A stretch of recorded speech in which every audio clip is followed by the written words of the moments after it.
Greetings and salutations, everybody. We are back for another week of Dungeons & Dragons Land of the Shattered Star campaign. Huzzah! Yay! Jubilation. Excellent. So when we last left off, you guys were exploring the very old and obviously abandoned temple of the former Lord God of the Earth and God of Crafting,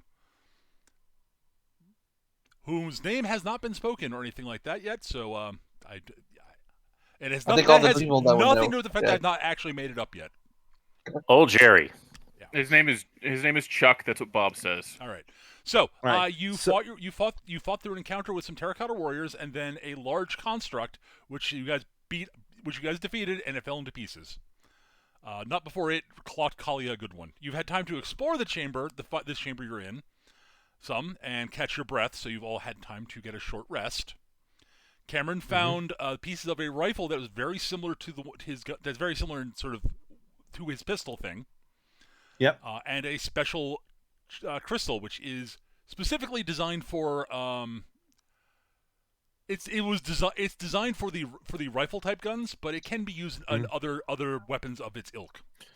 Yeah. So the one question I have for during this period of rest, is it possible for Cameron, with the tools he have, to swap out the prism in? Okay, so he has been spending time swapping out the prism in his handheld weapon with the new prism, and he has installed his old prism into the rifle for now, even though the rifle is not complete. Right. There's at least a location for the prism. The new prism. I'm sorry. Yes, go with the prism. So just so you know, Skitch, we discussed this a bit after a game, but not on recording. Right. It gives you either, while you're using it, you may swap between either +1 to hit or it counts as magical. And that is at each time of firing, basically. You can swap it. You can swap it as a pre-action. What I like to describe it as is that the prisms can actually rotate in their chamber. Sure. And the one that he has with his handheld one was unmarked. This one has 2 sets of markings along its 6 faces to correlate with a different effect. So it's like you rotate, and that changes the functionality of how the prism works. Nominally speaking, it is an accuracy setting and a magical armor piercing. Yeah, exactly. Right. And as Peter noted, for pure fluff reasons, I would say that the prism is a different color than the prism he's had, and also it produces a different sound when fired. It is a much more noticeable, louder sound. I really want it to make squeaky noises. It does not make squeaky noises. No, it is not. It is not a squeaky hammer, Eric. Oh. Yeah. So so that's what Cameron's been doing. Go ahead, Glix. So just while Cameron's going through that, Glix is absolutely looting the fuck out of those chests. Yes. The chests do contain some stuff. Crap, where did I write this down? I wrote this down somewhere. I swear. Oh, hang on. I need to get my notes. I've read over my notes. I'm an idiot. Hang on. That's why I can't find it. I don't have the documents open. That would be helpful if I had those open. Oh my god. That would be silly. Yeah, it would be silly. It was very silly of me to even think about opening them.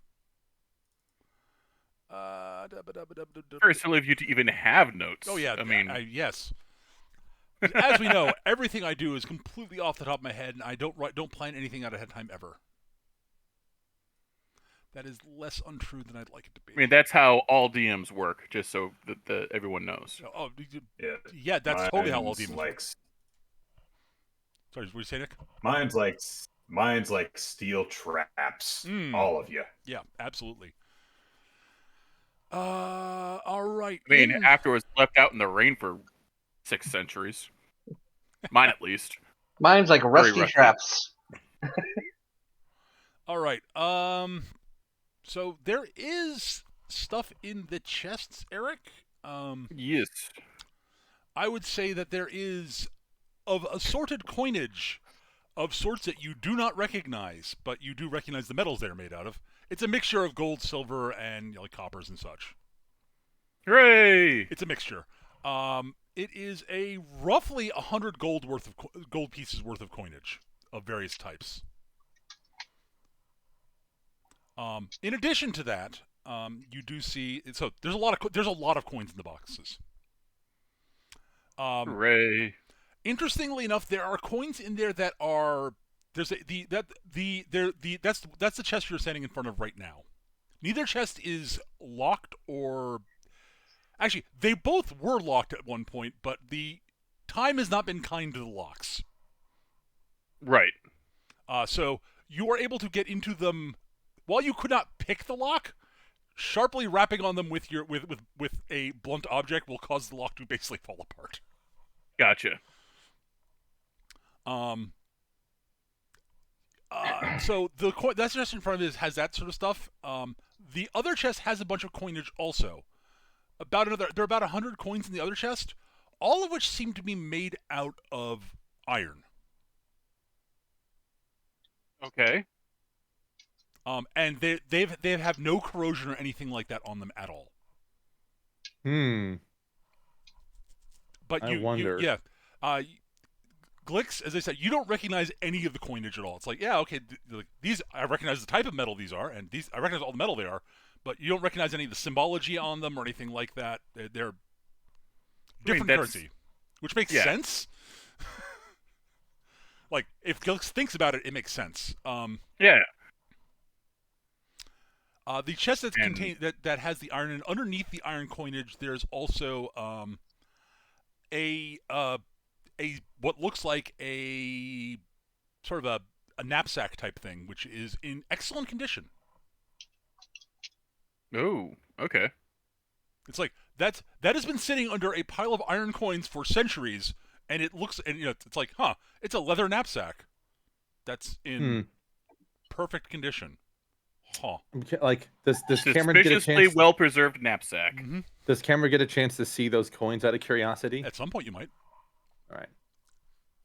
You absolutely may take a look at them at some point. You guys have a little bit of time before what I just started describing at the end of last session starts happening. Right. So in that case, you guys are like hanging out next to each other, fiddling with your gun, fiddling with your coins, being bros. Listen, listen. Like, what's this? First and foremost, yeah, absolutely being bros. That's totally it. But the more important thing here is like, Cameron definitely is going to be like, look at those coins, and he probably just recognizes what they are. I'm going to assume. Yes.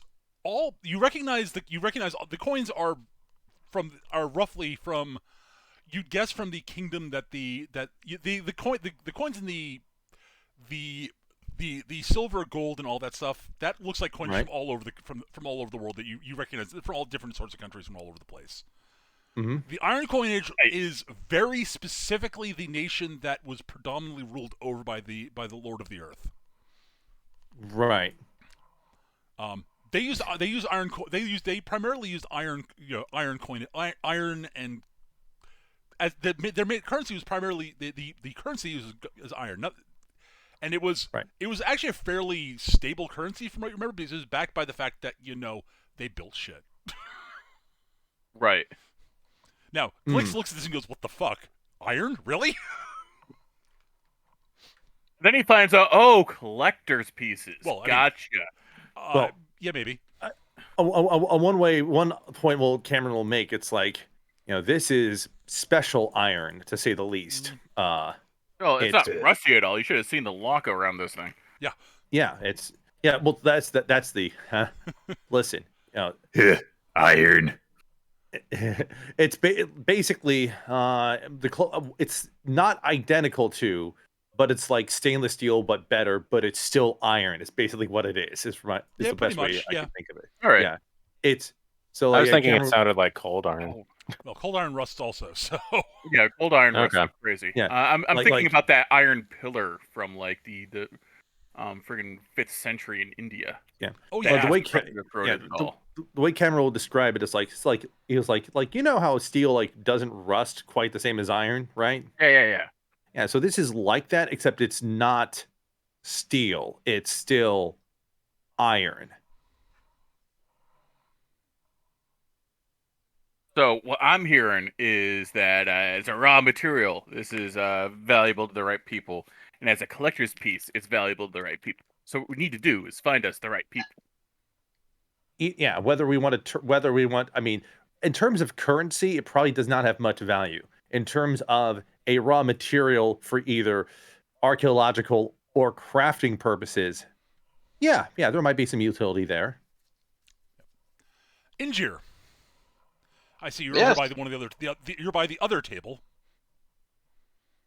Injir's looking at this nice little table. Yes. Yes. That table actually has a bunch of.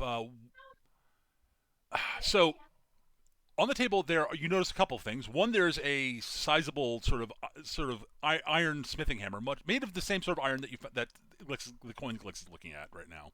So it's an iron hammer that has no corrosion on it, despite having been in here for like 5 centuries. Mm-hmm. Like an iron smithing hammer, like a. Okay. But it's got like sort of it's got what are very obviously sort of religious iconography around on the sides of the head and such. But it is very clearly also has been used because you can tell by the front of the striking surface. Okay. And the grip, the leather that you guess that there was something wrapped around the grip that has long since rotted away.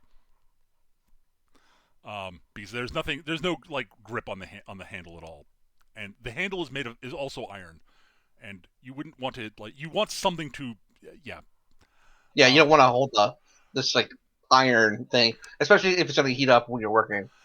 There are also what look like two books on there that have the outer covers are also made from this iron, but the pages within are still intact. Injir's like, oh, books, I'm taking those. One of them is very, very clearly basically the liturgy for this religion. It's hard to decipher because the languages have changed over the years. Shall we say? Linguistic drift isn't a thing. Come on, Peter. Yeah, right. Absolutely, that would never happen. Yeah, no. The linguistically, you're like, you can't read it specifically, but you can. It definitely has the visual sort of This is a copy of the liturgy. You're almost certain of that. I just can't quite decipher these few words here. Bonjour. Total gibberish. And the other has sort of the appearance of sort of. It also has a feel of a religious text, but you're not entirely certain what it is. And again, you don't read the language. All right, I'm writing that down. Yep. But yeah, both the books are what we like to call heavy. You said that they had iron covers, didn't you? I did. Yeah. They're not light reading. Yeah. So I'm gonna. What's inside the backpack? The backpack is currently empty. All right, all the coinage is going inside the backpack. Okay. You start dumping the coinage into the backpack. Cool. Yep. Yeah, Eric, you notice that as you're dumping it, you're like, wow, this is gonna be heavy. It's not. Do we stick your head in the bag? Awesome. Yeah, well, like yeah, out of character, you guys will be able to figure this out very quickly. It's basically Heward's handy haversack. Oh, okay. So it's just light no matter how much stuff you put in it. Yes, and you can pretty much find what you're looking for when you reach into it. It's a bag of holding for the backpack. The differing point, at least classically, I don't know how it is in 5th edition, if that's what we're going by here, is that the haversack covers will hold about the same amount of material, but it has to be distributed differently. Like, you can't put like giant lumps of shit. You have to put them into more compartmentalized compartments. Yep. And it also adds the convenience factor of it always gives you what you want, as opposed to having to take time to sift through all the shit. Yep. Gotcha. So Gen 1 backpack versus everything beyond that backpack. Yeah, basically. Ah. This is the Gen 2 backpack. Love the Gen 2 backpack. It had a little icon that told you what pocket you were going into. Yep. So as all of this is going on, Kalia, you notice. Ow. Yes, you are feeling a slight. You have largely recovered from the pummeling you took. Yeah. I did some hit dice recovery and laying on hands and stuff, so I'm no longer at 2 hit points or whatever I was bad. at the time. So you notice that you're sitting there going, oh god, ow. Both you and Sito notice that the inlaid circles in the ground have started sort of very faintly pulsing with light. Oh, that's not good. And sort of you notice that the outer rings pulse first, and then the middle ring pulses. The middle circle pulses. They alternate, and then the bits of the ancient guardians start to move. Well, as I guess I will carry on with what my initial instinct from the end of last session was, which is by trying to smash the little pieces of Gollum and kicking them out of the circle. All right. So as you start doing that, you notice that they start floating up into the air, and there's a lot of energy radiating from basically. Well, hang on. We're going to be rolling initiative shortly, but we're going to move this token off the map. You go away. Oh no, it's gonna be a super ancient. Oh no. Oh no, it's going into its individual Zords. So it starts. Basically the hands start floating up separately from the feet, from the main torso, from the head, and you notice that there's a lot of sort of glowing energy. Sort of there's energy sort of radiating out from like the chest piece, and sort of like bolts of like energy and lightning and such, sort of radiating between everything. And the head of the statue turns, glares at you, and a light flares up in its eyes. And everyone should roll initiative. I'm not as worried now because I've already taken this thing's blazing sword, so the individual lions won't be that difficult to deal with. Ooh, well, that's a good start. But yes, inverse Voltron. Oh. Yeah, so like we're here fighting brute justice backwards. Oh, it's like the droid that you fight towards the end of Shadows of the Empire. Let me do that again. There we go. Ooh. Okay, now I'm going to roll that to 11 stuff here. One moment. Oh, pardon me. There we go.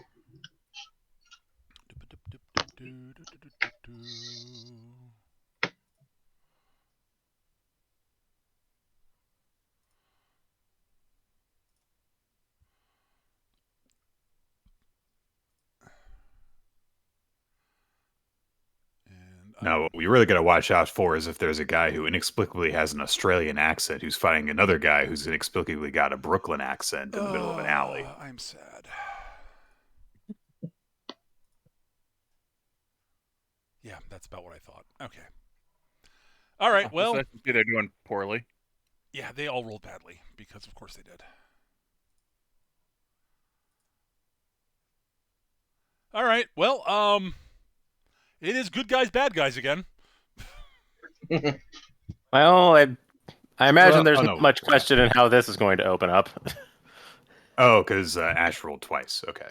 I thought that he was on the 5. Ash didn't have his token click, so it didn't like auto add to his thing. Ah, gotcha. Okay.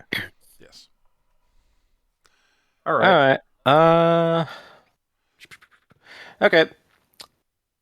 So, yeah. Cito is going to roll a little down here and is going to throw a level 2 Thunder Wave. All right. That is fine. So it'll be 10 damage. Really? 3d8, you roll fucking 10. Fuck you. Yeah, that's not a very good roll. That's a wretched roll. It's not below average. terrible. Yeah, it's slightly below average. At any rate, all right. So, okay, in this moment right now, they are getting the benefit of the magic resistance from all of them since they're all adjacent to the torso currently. They get the benefit of magic resistance, so they get advantage on their saving throws. All right. Well, spells and other magical effects. If any of them fail, they're not going to be adjacent to it any longer, so we'll see how long that holds. Yes. That's a good point. All right. So these are con saving throws. All right. Yes, DC 14. All right. So Unfortunately, that is probably what it's good at.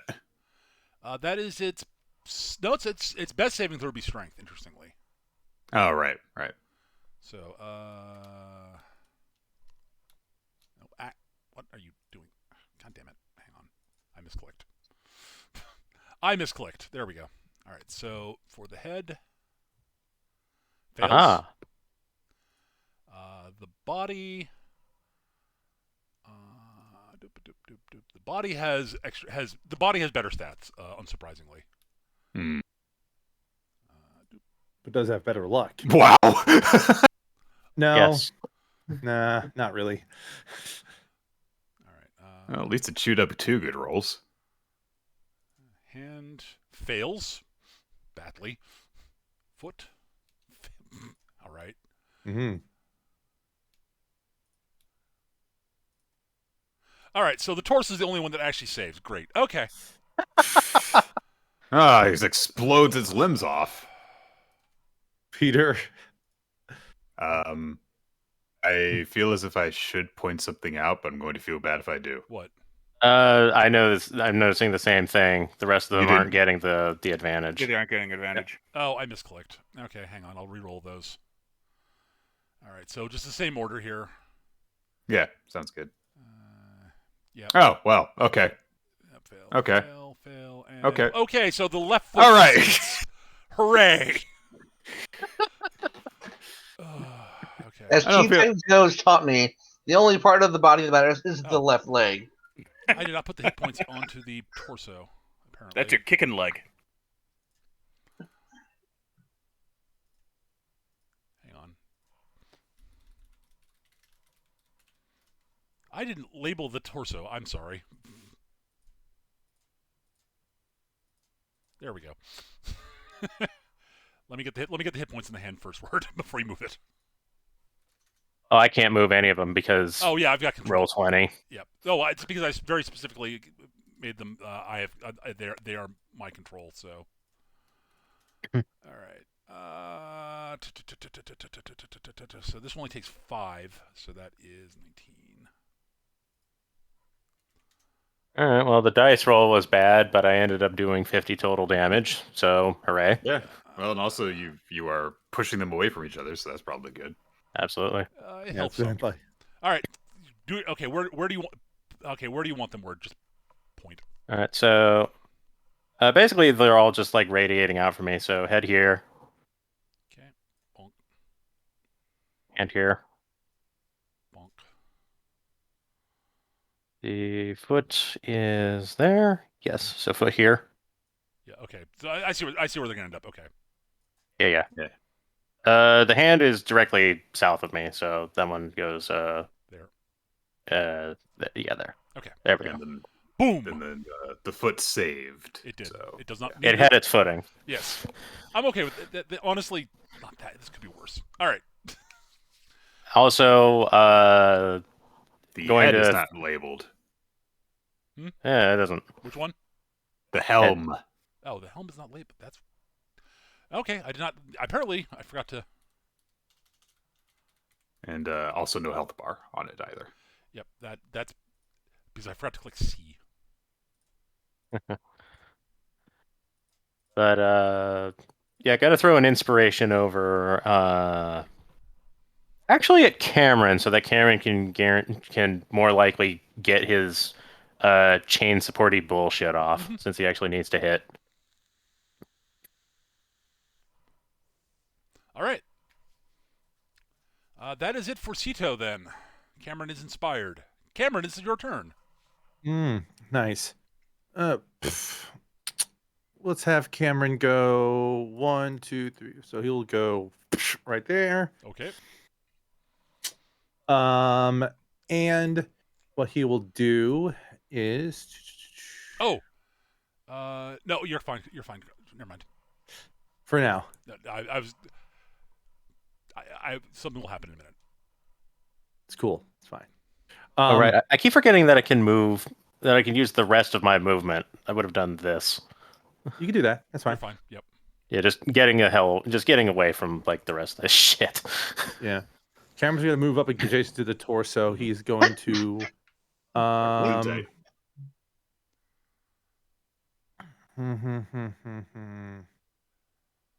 He's going to line up a shot on the head. Okay.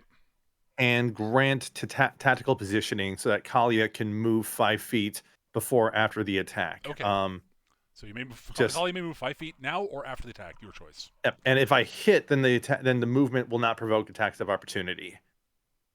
So let's just line up the shot. That will miss. So you are attacking what? Sorry, the hat, the helmet. Oh, okay. That's why I'm granting the ability to like slide like either 5 feet here, or you could slide 5 feet here as a reaction and provoke an attack of opportunity. I don't think that the inspiration will help on that front. Yeah, I don't. This doesn't look like something that I can help you with. I'm going to. I'll just fucking burn the action surge right now and do it again. Okay. So do you still want to attack the helmet to do this? No. Missed the helmet. I rolled an 8 on my attack to the helmet. So you don't have to move at this point if you don't want to, because I'm doing the exact same thing again. To the same target. To the same target, yeah. Okay, yeah. That hits. 25 will in fact hit. Yeah, so that I hit it for 7 piercing. I'll hit it for 7 piercing magical damage. Yep. And Kalia can now move 5 feet as a reaction without provoking opportunity attacks from the helmet. I mean, I could move to go over to the torso, but I feel like if I move here, then I'll lock down all these parts. That's fine. You can move wherever you want. That's kind of the point. All right. Yeah. Okay. All right. And that's his turn for now. That's your turn. All right. You end your turn adjacent to the Guardian's torso. Energy is radiating out from it, and you will take some energy damage at the end of your turn. Cool. How much was it? It is okay. And I roll 5d100. No, not nearly that much. Yeah. 8d100, right? Got it. You take 7 energy damage. Completely average. Mm-hmm. Show me 7. I'm okay with that. I'm okay with yeah. I'm totally okay with average damage just across average rolls for me across the board at all times. Yep. All right. All right. So that's it. Kalia, you're up. Okay. Well, I will take a swing at the helm. Okay. And I mean, if it's low, maybe I can finish it off. Sure. Mm-hmm. Hacha! Brah! I fumbled. You rolled a 1, so that will miss. Yes, it's repositioning made me like pay too much attention to my feet. I guess. You always want to be looking at where you're swinging your axe. You know? Yeah, I'm just kind of like it's like trying to dance and being like, where the fuck have I put my feet? All right. I think that is going to have to do it. All right. Then. You do not take any damage for being adjacent to that to any of the other bits automatically. Okay, cool. At least not yet. Injure. Okay. I was looking at how monk weapons work at the moment.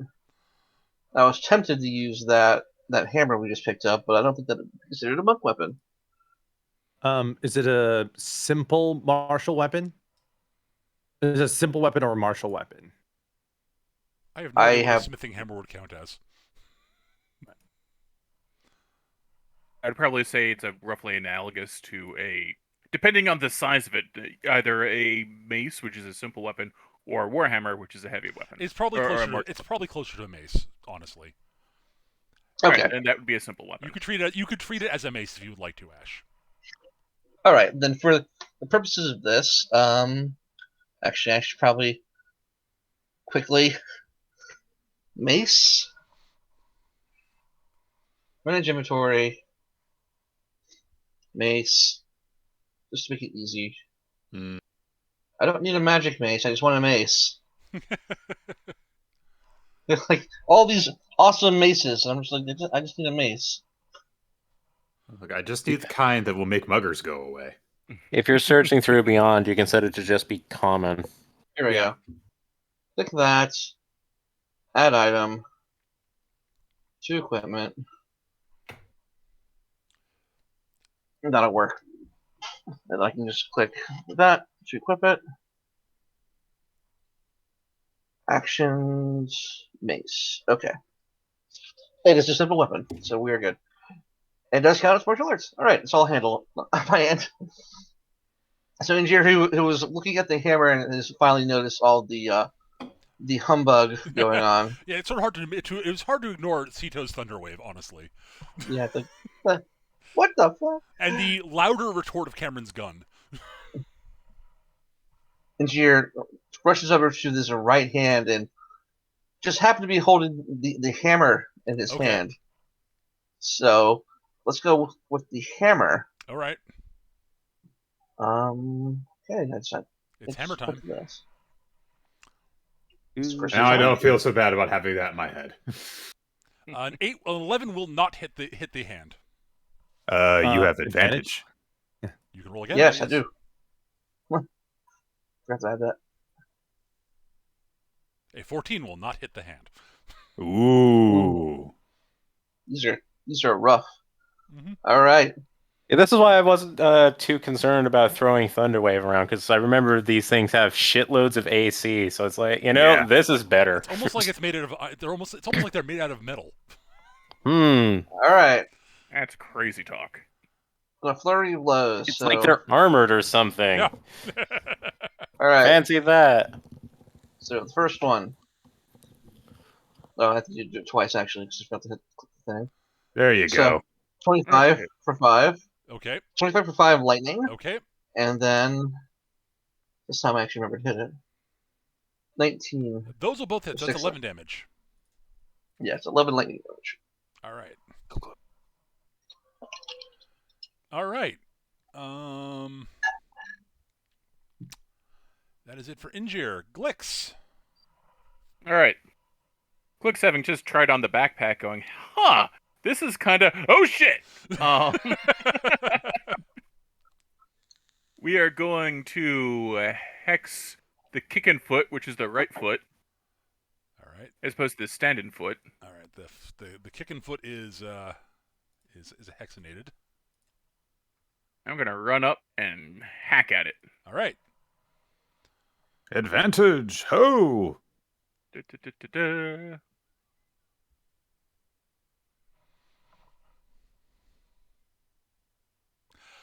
Yes, that 22 will in fact hit. Excellent. All right. And it does total of 13 damage. Total of 13. No, I'm using it two-handed. Oh, total of 13? You're necrotic. Adding the 5 necrotic. Oh, right. Yes. It happened to be the same number. Yes. Yeah. Oh, look at that little sliver. You cleave into it and it looks unhappy. Well, as unhappy as a boot can look. All right.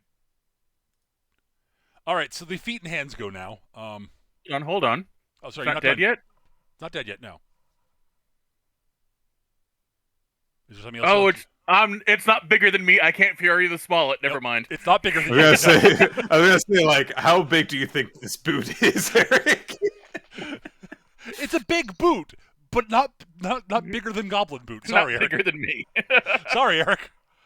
It is not a Battletoads boot. All right, so it is the hands and feet turn. All right, the hands are going to go first because there are reasons I want them to go first. They're tied on initiative, so the Guardian right hand will attack you, Nick. Okay. This is not necessarily the best option. That's cool.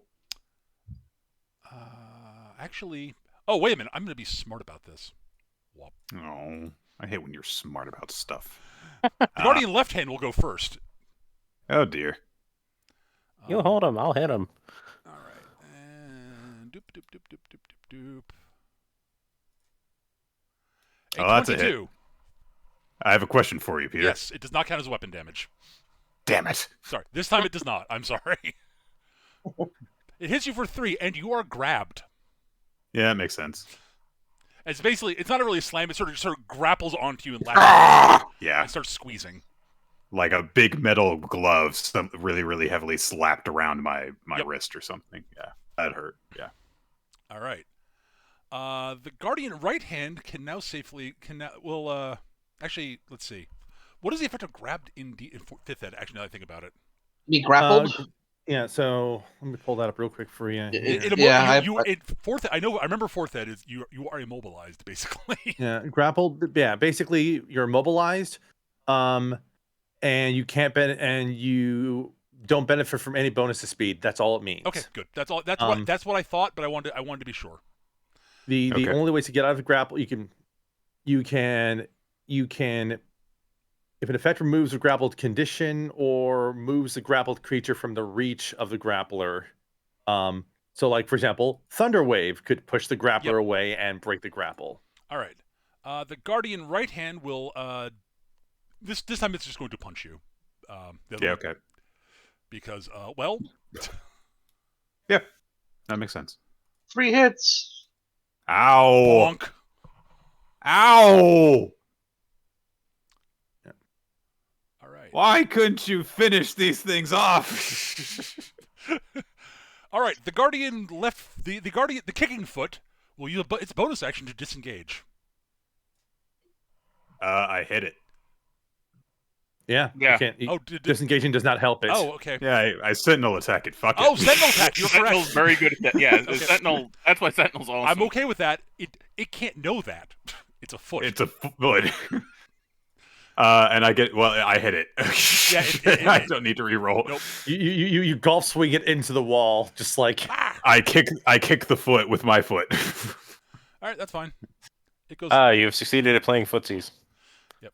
It is down for the time. How lewd. No, that's a fighting game term. Yeah, I was gonna say it's a fighting game. All right, that's fine. The other boot. Bop, bop, bop, bop, bop. So lewd. We'll attempt to kick Cameron with advantage. I mean, he can try. I just realized something. The whole reason this just happened is at the end of the last session we talked about knobs and broomsticks. The armor. That does hit. Take 6 bludgeoning damage. Cool. All right. All right. That is it for the feet and hands. The helm will also disengage. Oh, I can't hit it now. Yep. Safety in numbers. And it will use its gaze attack on Injure. Ah! Well, actually, it's going to multi-attack because it has that. And it's going to use its gaze attacks on Injure and Cameron.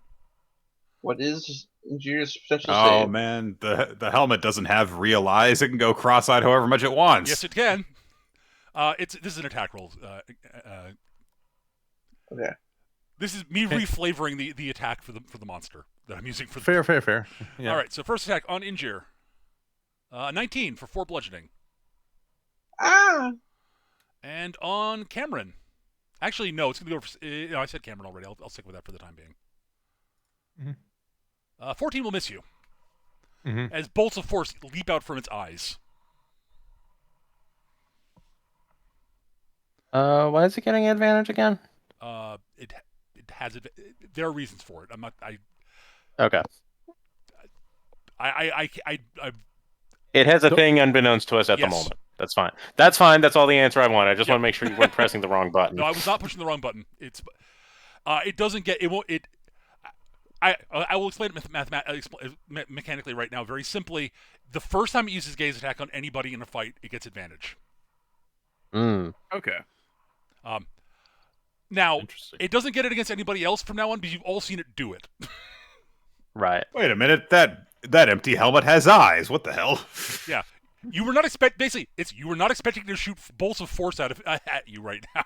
Yeah, you weren't expecting deadly lasers out of the hat. Exactly. Gotcha. All right, Guardian Torso's turn. You weren't. Maybe. It is going to channel energy into basically, mechanically, it's just going to Thunder Wave Cameron and Cito. Rude. Yeah, well, I mean, So I'm just going to steal your Thunderwave. That's the level 2 one, but yeah, okay. It's gonna. So what's the saving throw should be? It's okay. I'm gonna check. Oh, wait, hang on. I can just use the level 1 if you'd like me to. Yeah. Just would you click the level 1 for me? That'd be fine. Yeah. Fair enough. Yeah. And I think the saving throw will be slightly higher for this things, but no, 14 is actually accurate. Good, beautiful. All right, so DC 14 Constitution save for you too. Cool. You do have inspiration, so if you would like to, I do. Let's try it. Inspiration does save it at least. Well done, so. Cameron. Yeah. Excellent. So you take half damage. That saves you 6. That saves you 6 damage. I'm unhappy. That Seven. It's seven yeah. damage. Yeah. Oh, you're right. Wait. 13 is half down to 6. Yep. Because rounds down. Because the damage. Yeah, you get bonked into the wall basically. But here's a question: Guardian left foot has to do a save as well. Not if it does the square centered on the 5x5, the 3x3. That square there. Okay. There's a square it can do it in without hitting the foot. Yeah. I mean, you could. You also could do the It wrong could shoot. thing It could and do hit the foot. stupid thing and go for the foot too. You are correct, Cameron. You mean it can shoot itself in the foot? Exactly. Oh my God! Well done. I'm jealous of that.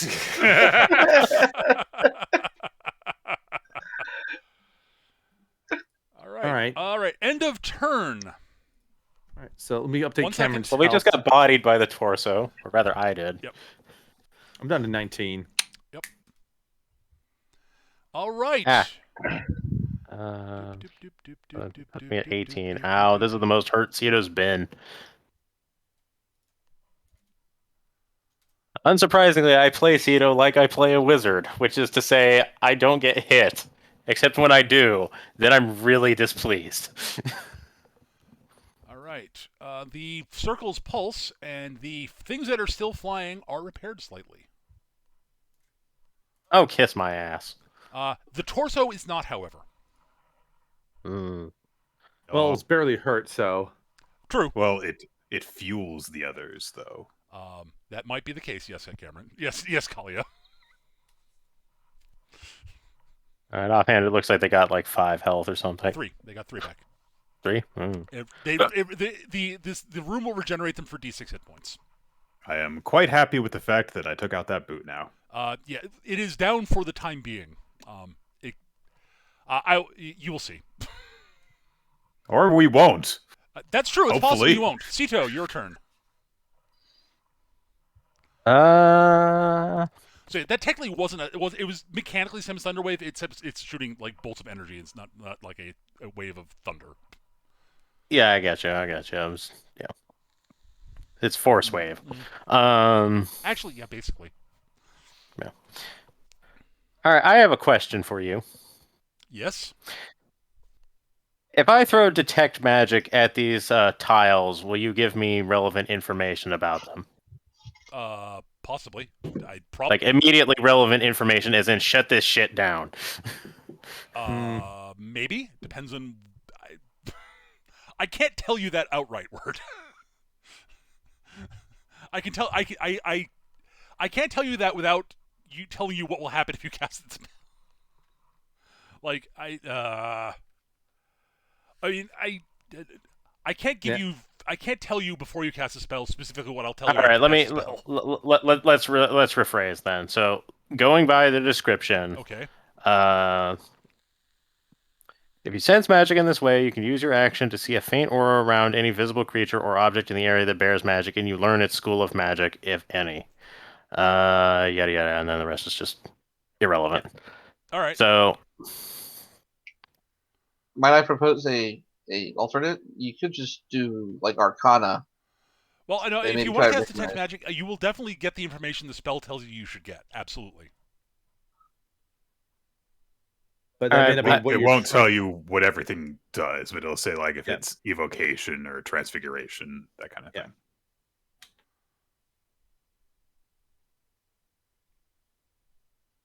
I'm just suddenly in a position where I don't really have any good options. So,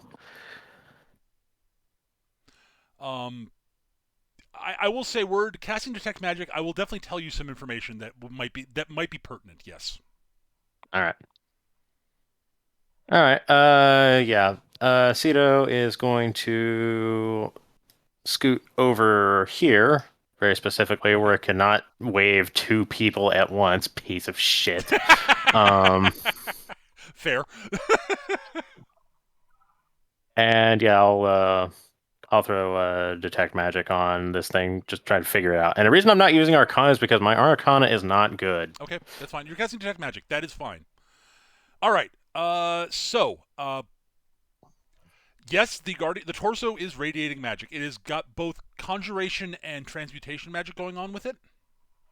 I was targeting the tile. That's fine. That will also. Okay. You get the Same same thing? Okay. Yes. I mean, well, like Gotcha. you're not getting information about everything within 30 feet. Yeah, of you. actually, so you are. that's Fair you'll enough. target things with detect magic. Yeah. Okay, more that's where I was paying attention, but Yeah, yeah, you're okay. paying, so yes, the magic type, the schools of magic that you're seeing is coming from everything. What you're noticing is there's definitely a flow of magic from the outer circles into the middle one, which is radiating to the torso, which is radiating to the limbs. They're all linked. Hmm. The brightest sort of the most definitive aura of magic is around the torso, however. So the most intense aura of magic, I should say. Right. But there's definitely a flow of conjuration and transmutation magic going from the outer circles into the inner one, which is channeling to the guardian, which is channeling to its limbs, the torso to its All limbs right. and head. All right. Cito will call out that the small panels are feeding the large one, which is feeding the torso. And we'll make the suggestion that if we damage these panels, they might stop feeding the torso. It's possible, yeah. That's why I say might. I know. Watch it, just smash it and it explodes. For my bonus action, bonus action, yes. Did not mean to skip over your bonus. My bad. Yeah, it's really easy to do so because like the inspiration is just kind of whatever to throw. Gonna go and give it to Injure this time. Okay, Injure, you are inspired by the bard. Thank you, Shakespeare. It is turn of Cameron's. I'm not William Shakespeare. I'm Sam Krubish. Okay. Anyway. Let's see here. There's a deep Looney Tunes for you. Is that the one where Bugs Bunny met Shakespeare? Yeah, yes, except it's not Shakespeare. Also, Witch Hazel is there. Right. I told you it was 2B. All right. Cameron's going to start by using Second Wind on himself as a bonus action Makes to get sense. himself up to 27. Excellent.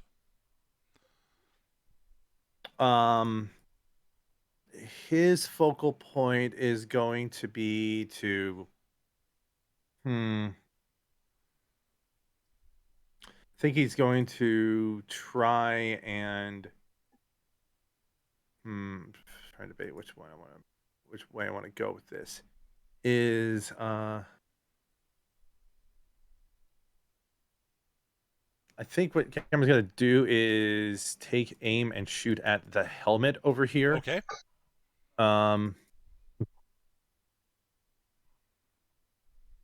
And do a defensive command off of it, so that if he hits, then Cito will get a bonus to AC against attacks from it if it's still alive. Fair.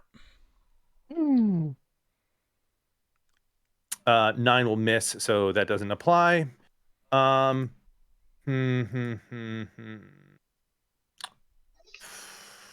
can't really move from here without provoking an opportunity attack with advantage, so he's just going to stay put and take the energy damage from the torso. Okay. Okay, Sketch. I'm gonna give you. If you actually, Sketch, would you give me an insight roll? Insight, Yes. Specifically, Specifically, okay. insight. Yeah. 16. That's plenty. All right. You've got a gut feeling the torso can't take opportunity attacks. I'm not thinking about the torso. I'm talking about the foot. I know. I'm just saying that. I'm letting you know that. That's You can disengage from the torso without disengaging from the foot. Yeah. So it's like that. Yeah, you could do that. Yeah. I realize I might not have been clear about the torso has no actual physical means to physically attack. So. Come over here and I'll bite your legs off. Yeah, pretty much. It's got a couple of things it can. It's got things it can do. It just it can sort of nudge you, I guess. Pretty much, like, the impression I get is that the torso, amusingly for how sturdy it is the wizard of this enemy composition. Kinda. Yeah. Cameron's gonna swing himself around to the wall here. I rock. That is, yeah.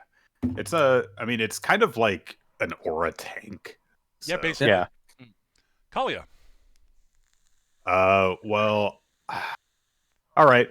I'll attack the Guardian right hand with advantage and try and clear it out. Yep. Rawr. 17 will hit. Good. Okay.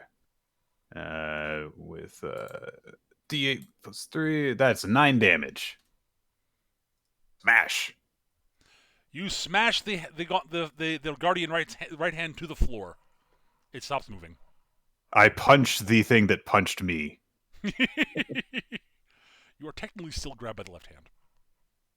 Yeah, true. So I am grabbed and thus cannot actually move. You are immobilized at the moment, yes. Okay. What do you do while grabbed? You can like, attempt to do you escape, have to I take an believe, but I think action? that's an action, though. To escape, that is a action, and it's an athletics check. Athletics, challenge effect. All right. Competition, yeah. I would like to reposition so that one of these guys can flank it better, but I will hold off on doing that then. All right. Mm-hmm. Injure. Since I don't have an action to do it. All right. Injury can still move here if necessary, or fly around. Injury's gonna try and take out the circle here first. Okay. So Injure has the hammer. You do have the hammer. Hand, and it's heard Sito. He looks down and he's just like, "This is better go right." And he strikes the floor with the hammer. So I'm going to ask you a question. You are wielding the hammer. You are attempting to disrupt the energy, the magic flow to the center. Am I correct? Mm-hmm. Yeah. Okay. You strike the circle with the smithing hammer, with the desire of breaking the flow of energy from there.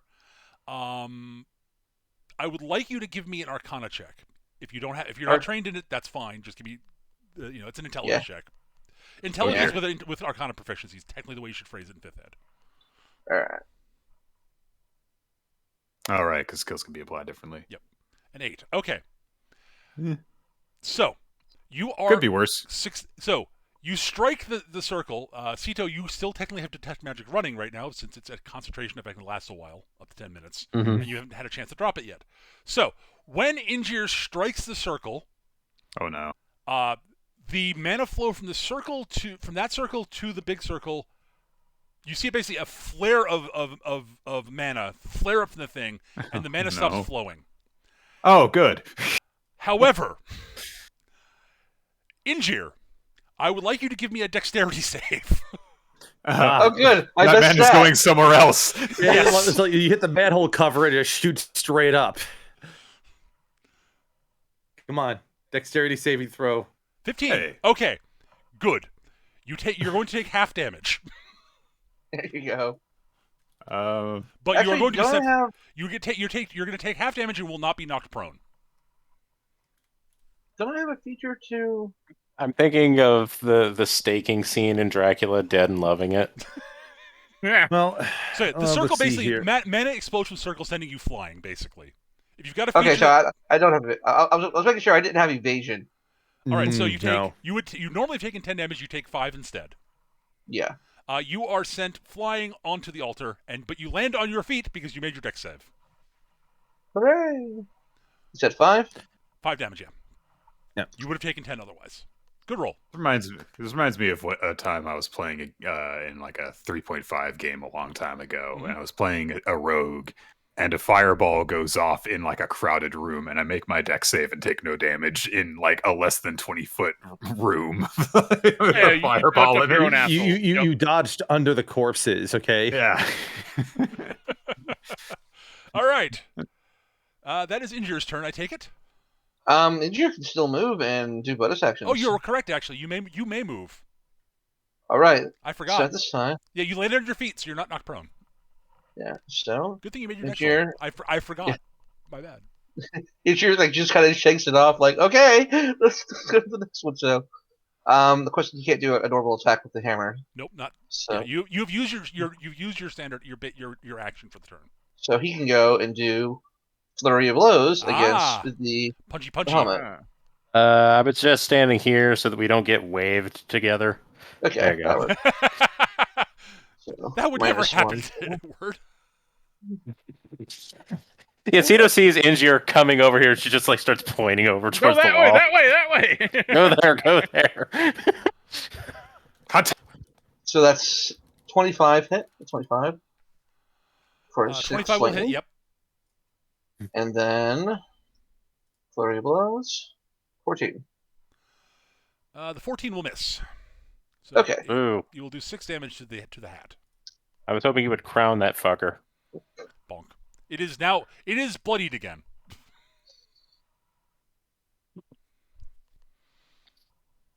All right. That's it for Injure. Yeah, that's it for Injure now. Glix. All right. I can't see your hit points. How are you doing there, Kalia? I'm at 14. Out of 32. All right. Bloodied. I'll slide the hex over onto the foot. I'm shocked. Or the hand. Shocked, I say. Wait a minute. Oh, hold on. Ash, did you do anything? I did not use my inspiration. Yeah, is that 1d6? Yes. Yeah. All right, so. Fair point. You get to roll for that. You are correct. Yeah, I thought you may have taken an action, but then. 16? Shame. Damn. That's a shame. No, they're AC 17. All right. You now know they're AC 17 by process of elimination. I'm shocked to see Glix move there. Pardon the interruption, Eric. No worries. No, that was a good and fair thing to do. Yeah, that 26 will go. hit. Nice. For 14 damage. Okay, you don't have to roll your hex damage. 14 is enough to drop it to 0. All right. Punch. I'll use the rest of my movement to get off the fucking thing. Okay, that's fair. That is actually fair. I just watched Injure go. No, that's not the hand. I misclicked. That was me misclicking. Sorry. Sorry, Nick. Glix accidentally. Thanks for getting that glove off of me. Yes, Glix smashes the hand. It falls to the floor, and Kalia is free. Hooray! Yay! All right. That it for you, Glix? That's it for me. All right.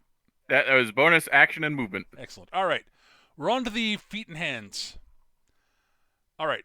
Guardian Right Foot's turn is this.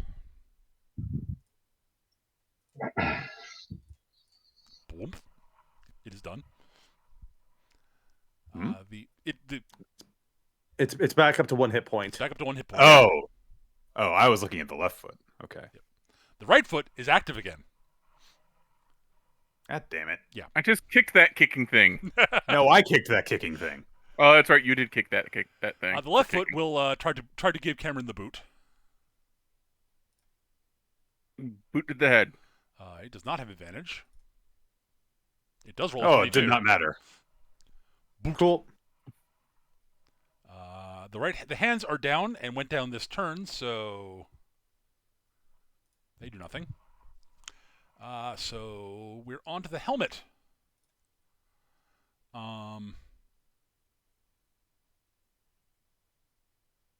It does not like you, Injure. I'm sure it does not. Disengage. Stop that. It's going to multi-attack and shoot Injure twice. Pew pew. Without advantage, since you have seen that it shoots. Wait, it did disengage as a bonus action? Yes, as a bonus action. Okay. It's got the floaty head. Yes, it's a floating head. Okay. The torso can't do it. All the limbs can. All right.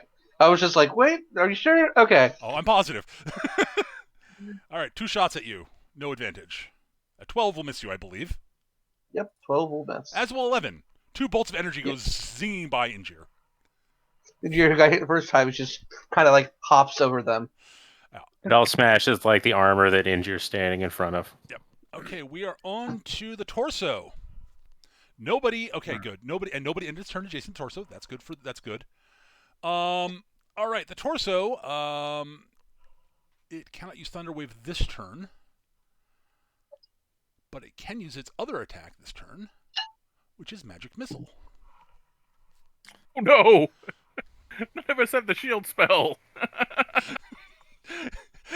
Word's comment about it basically being a wizard is not entirely wrong, honestly. On the plus side, it can't actually. It has to split its fire somewhat, at least. So it's going to fire one missile each at Sito, Injir, and Glix. Because Glix hasn't been hit. Oh. I was like Cameron's going to try to shoot one of the missiles out of the air. Wait, that doesn't work. All right, so D4 plus 1 damage. Yep. Not D5, D4. I can type. All right, here we go. So we're just gonna go Glix. We'll go Injir, Sito, the Glix, clockwise basically. All right. So Injir, you take 4 damage. Okay. Sito, you take 2 damage. Right. Glix, you take 2 damage. Now the torso's gonna move. Where's the torso gonna move to?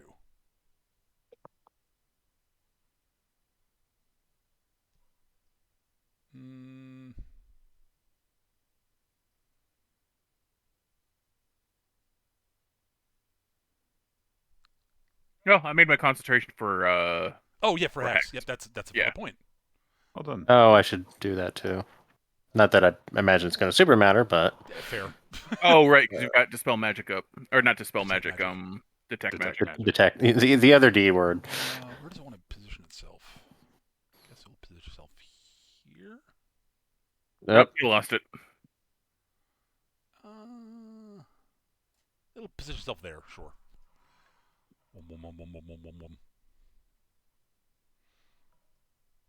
It's done. Sito. Okay.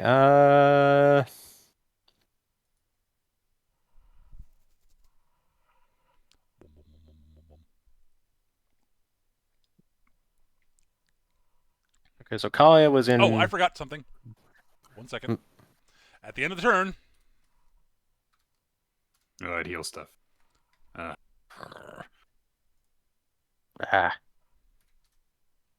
All right, I know what I'm gonna do.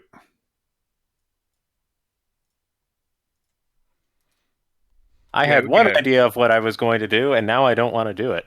You can do whatever you want. I've got an idea. Oh no, I was going to try and finish off the right foot, and now I'm not okay. confident in my ability to do enough damage. Because it's got 6 hit points now, right? Yeah. Yes. Yes, they are repaired slightly.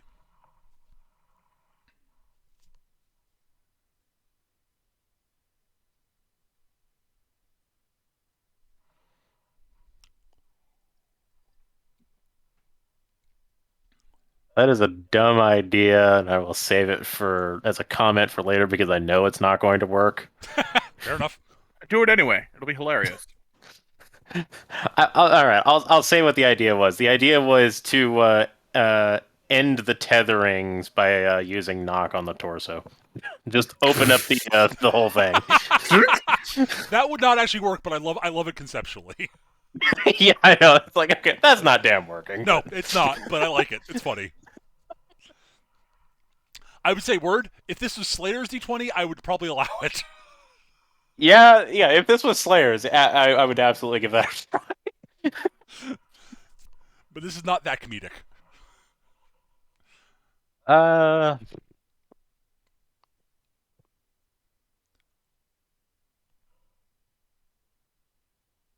Yeah, my kid is not particularly good for a fight with constructs. Fair. This is not my territory. Got a brand shiny new cantrip, and it's not going to work.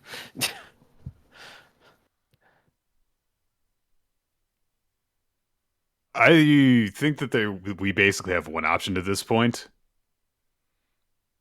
We got to hit that chest. Yeah, we got to kill that thing. I think we have to kill that thing because, like, I mean, yeah, we could go around and get the circles, but we don't know what that's going to do, and we would all have to basically disengage to do it. I was hoping that disrupting that panel over there would cease the healing, but no. Not. I will say this flatly: disrupting one will not do it. You are correct. No. It turns out.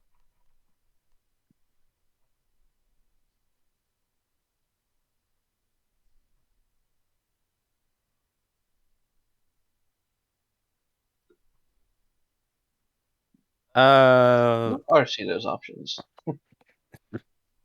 Lousy. All right, so you've got 12 health. Kalia has 14. Yes. All right. Oops, that's not what I want to do. Cedar will back up here and is going to throw the fire dagger at the torso. Okay. Which is not actually my turn. My actual turn is to throw a healing word at Injir. Okay. This is just the filler. And while I'm at it, I might as well use my standard action for something, I guess. Yeah, exactly. All right, 6. Thank you.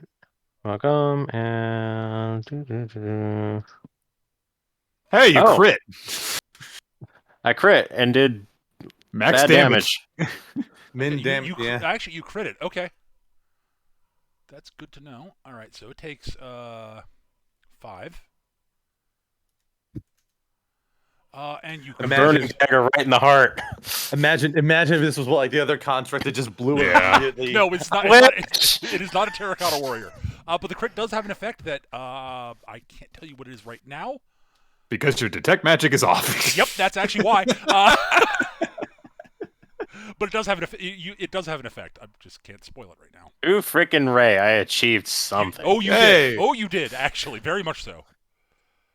Ooh, Ray. Cameron. Move over here. Yep. We're gonna go ahead and do a shot. This is we're gonna do unbalanced foe in the torso, with an effort to give Kalia a bonus to their next attack against it. Okay. Appreciated. Yeah. Very appreciated. Miss. Actually, it does not miss. Whoa. Cool. All right. Crit disrupted its armor disrupted the armor spell for a turn. Cool. Okay, here we fucking go. That's 10 piercing damage, and Kalia has plus. It dropped the AC down to 13 for this round. All right, so Kalia gets a +3 to her attacks against the Guardian, and that's 10 piercing damage. That's magical damage. Yep, that's fine. Yeah. That will count. You do full damage then. Yeah. All right. Kalia, you're up. It has resistance to It normally has resistance to non-magical physical damage types. Yeah. All right then. Kalia, you're up. Let's go crit fishing. Crit fishing. That is a 22 with the bonus from Cameron. Well, the 19 would have hit anyways, so. Yeah. The 10 would hit with that. Yeah, the 13 would have hit. Yeah. Yes, you are. So here is the regular, and then we are going to roll that on top of it. All right, so 12 more damage. Oh wow, I rolled really poor damage on the one-hander, but yeah. Yeah. Really wish that I had done with this. All right. Nothing further happens yet. Let me see if I've got I do not. Okay. And I'm out of slots now. Okay. Right, can Kalia slide? No. You need to give Injure advantage. Never mind. Mm-hmm. All right. Once you get up here, I will move because I can do a different thing and let you Right. guys flank it. All right, but, Injir. hopefully, we won't need to do that. Injir, who's now has advantage on the Guardian Torso, he just jumps up with the hammer in his hands. He's like, "Dragon style, strike the temple gong!" All right. Yeah. I like it. So wait, no, don't. Yeah. I have to hit the button. And after you're done, Injir, just slide either here. Yeah, that 24 will or hit. here. Oh dear. Yeah. So that's 24 for hit the hammer, and then we go into something happens when you drop it to bloodied value. Okay. Uh-oh. All right. Two things happen. One, energy should say- erupts out from the torso as it drops below half health. Oh dear. So everybody in the everyone within 10 feet. Mm-hmm. I walked here for a reason. You are just barely out of range. Yeah. You will take 2d6 damage. You make it make a dex save for half damage. Oh, I can do that. So it'll be 8 damage. Dex save for half. I couldn't do that. DC 14 dex save. Okay, so it's 4. Didn't Ash just do that, or was that for something That was else? for something else. No, Ash. Yeah. Okay. Oh no, sorry, I missed I mixed the roll there. Sorry, I just missed. Yeah. That. 18. Yes. Okay, you saved. You take half. All right. Now you two also the people who are in the same area. I need a DC 14 con save against the slow. Okay. Oh dear God. I'm fine. Yes, you are. You both saved. Nice. Hey. Neither of you are slowed. All right, now Flurry blows it. Also, at a note, the area for its if you end your turn adjacent to it damage, which I forgot. You forgot. I didn't. Did I deal that damage to you, Kalia? No, you didn't. Okay. Well, this was. Yeah. Hang on. I was wondering if that might have been disrupted as well. So that's why I wasn't that was questioning it. disrupted at the time. You were correct, actually. Oh, thank goodness. It is back now, Yeah. though. So if you end your turn within 10 feet of it, you take the damage now. Okay. Oh boy. Understood. Be a hero, Injir. Yeah, Flurry of blows. Injir's going in to just end this shit right now. All right, flurry of blows. Magical lightning attacks everywhere. 13 will hit because it's disrupted. All right, that's 8 lightning there, Yep. and then Come on. Yes! There we 14 go. more damage. All right, then you go here or here, Injir. Yeah. Take your damage and then let Glix go in and here. yeah. It just be adjacent to it on a cardinal direction. There you go. It's -1. That's my bonus action. Let me actually look at my how certain things work on this. Do I need to take an action to use? Do what? Yeah, as a bonus action. Okay, never mind. I can't do this. All right. Take 7 force damage. 7 force damage. Still up. All right. Well, if I hadn't thrown that at you earlier, you'd be at 1. Glix. All right. I think it's pretty obvious what I'm doing. Slide the hex over onto it. It is now hexinated. Hop, Yep. hop, hop. Here we go. Come on, Bob. Bob hits. Yeah. Bob hits. Yep. Bob does 14 and then the hex damage on top. Does that kill it? I would say Bob's your uncle. All right. It explodes into a shower of shrapnel and energy. That's Oh, I don't fine. like that. You all everyone I'm adjacent fine with this. takes 5 damage. Ow. Ow. I don't know what you're complaining about. But yes. Look at me. And here who's bleeding to death over here. I have a boo-boo, and that's what matters. For all of the difficulty I was facing, I ended up having the perfect turn. What the fuck? Yeah, like there's so many times where you him and haw over attacking, and then almost every time you attack, you end up doing something like killing someone off or destroying the entire thing. You should just be making attack rolls more often. At any rate, yes, the Guardian shatters. The torso shatters into pieces as it explodes, and the limbs stop moving. You're very specific in your wording there, Peter. Oh, they're done. What about the head? Oh, I forgot the head. Sorry, I missed it. I missed the head. Sorry, that was me. Okay, thank God. I missed it. That's my bad. I've got 1 hit point. No. No, the head goes down too. All right, so Our heroes relax. And the head's just like, oh man. Each of the circles disrupts a different effect. Each of the outer circles disrupts a different effect. The circle Ash broke disabled the resurrection ability for the limbs. So they weren't getting back up until the magic reestablished itself. With the torso smashed, even if the magic comes back, which it will, there's nothing left for it to animate anymore. So right. So we can't channel that effect into the other pieces. Gotcha. All right. So yes, the Bob cleaves down into the torso basically cutting neatly through the armor until it hits the dead center, where Glix, you see a ball of sort of energy in the middle that Bob cleaves into, which is what causes the explosion. Yeah, you have a brief moment probably go, oh my God, it's so shite.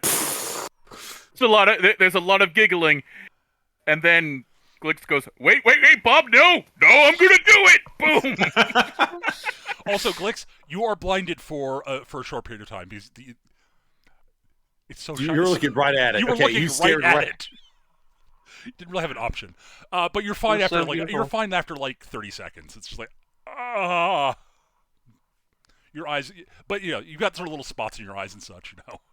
It's almost like you were looking directly into a camera's flash. Boy, that's. I have a boo-boo. Yes, you do have a boo-boo. Oh, Squid complaining, Glix. All right, so the other thing that happens is, so after everything's settled down, the ringing, there was a bit of a gonging noise that went off after Injir hammered it, literally. But that all the noise sort of settles down, and it becomes just all of a sudden very peaceful and quiet. And then you hear very sort of, it's very faint, but it's omnipresent. You hear sort of a deep echoing sort of moan of just, I'm trying to figure out how to phrase it. It's sort of almost like a dirge, weirdly, but not really. And sort of, you hear it very faintly for a while, and it just sort of fades out into nothingness. Huh. Bob, what is it with you and killing gods? I mean, I'm for it, but Bob didn't. Gods. Well, to be fair, this wasn't a god. Yeah, shut up, Glix. Jeez. Bob is yet to kill a god. I never killed a god. I really want to kill a god. That would be cool. Let's go find a god. It's got a name, you can kill it. Well, I think we've exhausted what we can find from in here. Oh yeah. Also, the light that was glowing from the panels on the floor dissipates completely now. Ida will retrieve her dagger, which has ended up being way more useful than she would ever have expected. Cameron just gives a thumbs up to Cito while she's retrieving the dagger, just like, nice play. Hey, Injir. Those books look heavy. Stick them into my new bag. You're just kind of just stretched out on the ground. He's like, here, take the books. I stick the books in my new bag. I like to imagine Injir is like on his back, and there's just like a book like next to him, and he just kind of like picks it up and holds it straight upwards. Yeah, pretty much. Callie is going to burn the rest of her lay on hands pool to heal herself and Injure for 6 each. Okay. That works. And I'm going to use the bathroom real quick. Okay. +6. Yes, I had the idea for the inverse boss fight mechanic at one point. Yeah, that was pretty cool. I blame Angela Lansbury. I do not get the reference, but Bedknobs and Bird 6, the animated armor at the end of the movie, near the end of the movie. because we were talking about that last week at the end of the session. That's why this is my fault. It's not actually. I've been planning this for a while, but The timing of it is. I was very steadfastly not saying anything when you were talking about that. I'm just like, never saw it, so I have no idea. At any rate, yeah. So, the room is a lot less well lit now, but yeah. There, you also realized there felt like there was something you didn't realize it until now.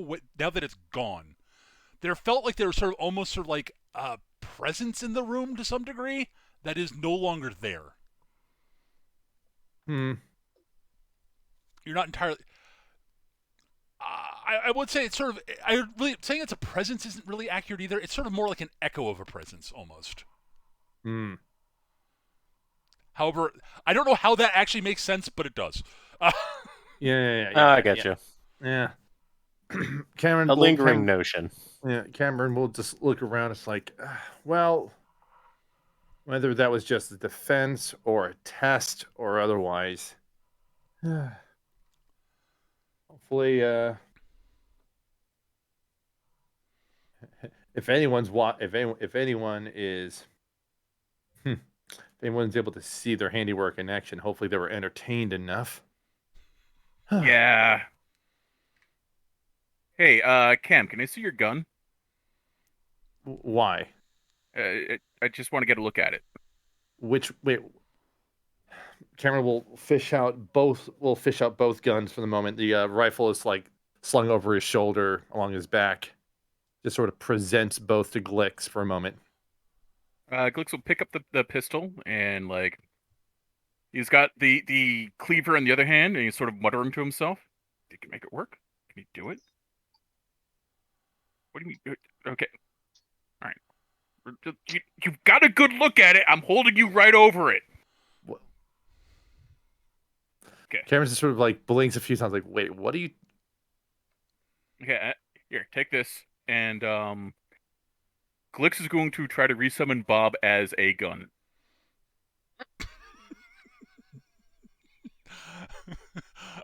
Is that possible, Eric? Well, technically, Bob can take the form of any martial or simple weapon. I want to know if he can do it with the pistol.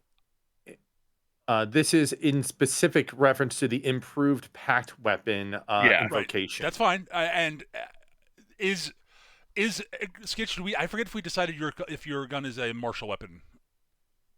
Well, that's really up to you. Like I took the gunner feats just to help with some cleanliness regarding some of the functions of it, which allows you to use You know what? If Bob wants to mimic a you know what? Yeah, sure. What the hell? Why not? The only thing, if you want to throw a caveat in there, I'm not saying you have to, because functionally it's just it's similar to a crossbow in this respect, right? That's why I'm still going. It's a hand cross. It's a crossbow. Whatever. Sure. Yeah. The only thing that you can throw in there is the whole you can't shoot it in melee without problems, obviously. Yeah. Well, adjacent to someone without problems, and then whether or not you want to have the loading property be a thing, that's up to you. Yeah, basically, Eric. Yes, you can. You can't use it as well as Cameron does. Mm-hmm. It's effectively a crossbow. Right. I'm more just want a ranged option. Yeah. So, cool. That is awesome. Yes, absolutely. You can. Yeah, you basically have to treat it like a regular crossbow, but it'll have the the visual and auditory effects that Cameron. You don't have to manually load it, but you have to spend time sort of you're not used spinning the chamber. Yeah, you're just spinning the chamber. You're not used to it the way Cameron is. Mm-hmm. He hasn't had the military training, right? Yeah. And Bob can't fully automate everything himself. Right. It's basically what I like to think of it is it's you have to spend a bonus action charging it for the next shot, effectively. Okay. So he basically summons something that looks similar to Cameron's gun, but it's got a big bayonet along the bottom in the shape of a cleaver. And the gem's an entirely different color. Yeah, almost certainly. It's probably inky black or something stupid like that. Probably inky black, but Yeah. Bob's the definition of edgelord. He is literally all edge. So he's a pizza cutter. Final Fantasy Tactics Advance 2 sword.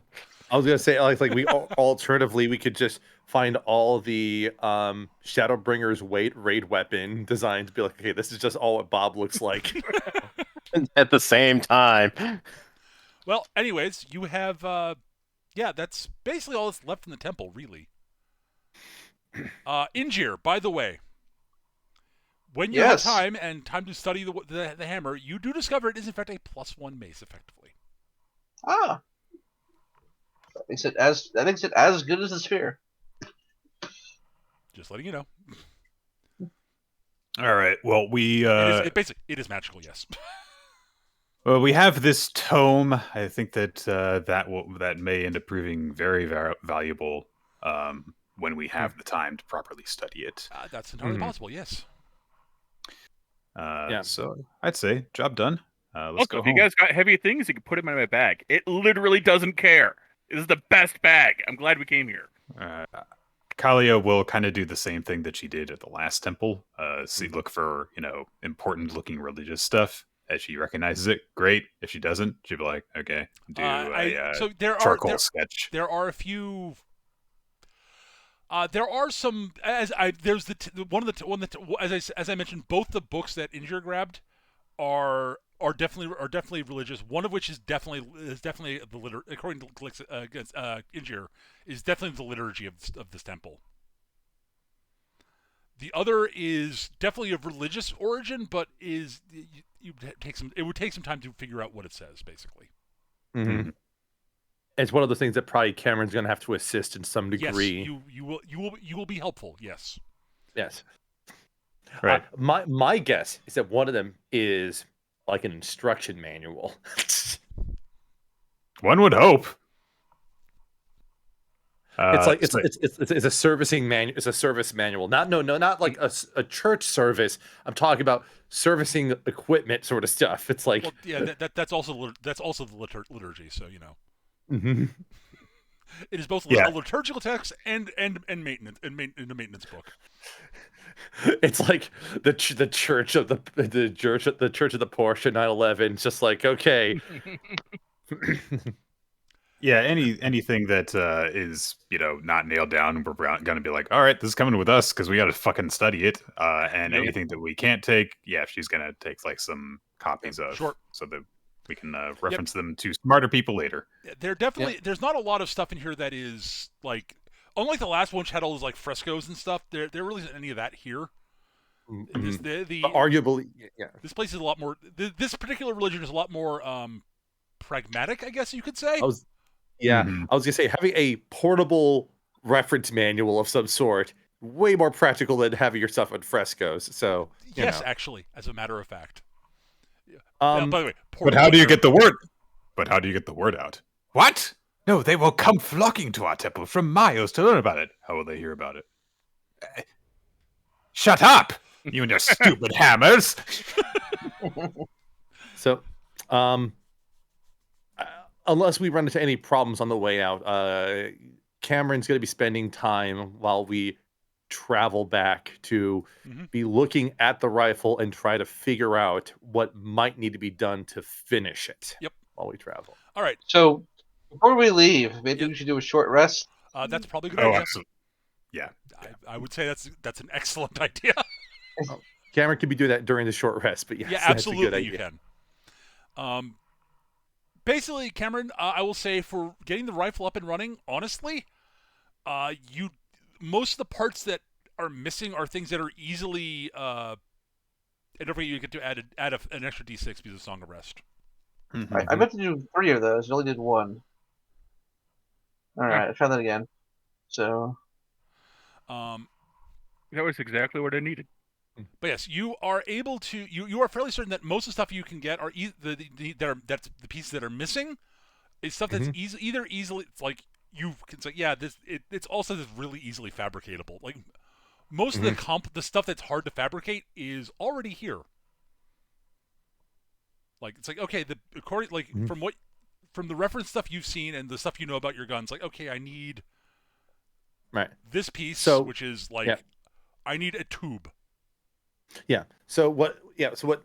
So and the second question is this something that Cameron can actually perform himself? Do you have a crafting skill?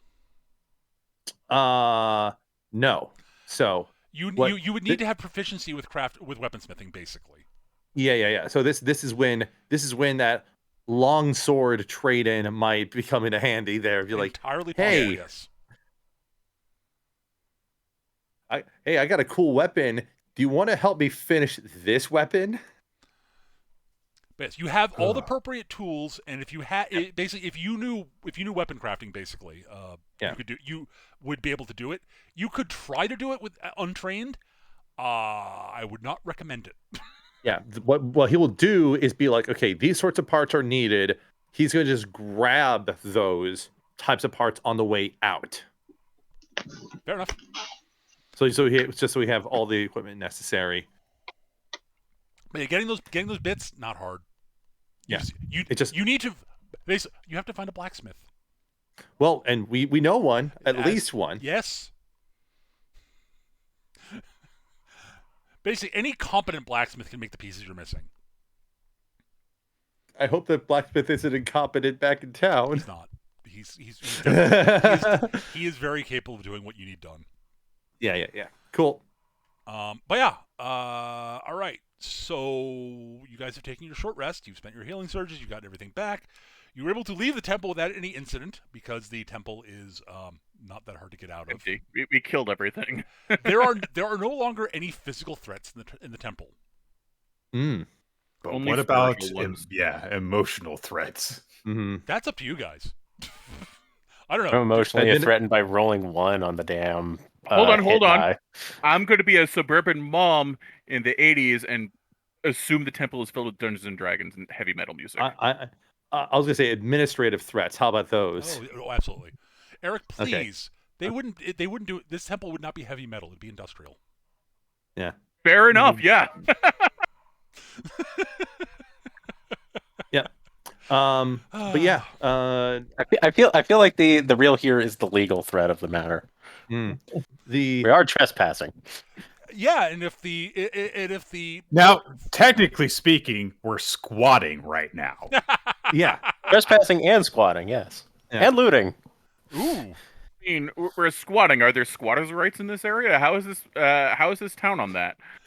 Well, let's not wait around and find out. Let's No, that's how squatting works. You have to wait around and find out.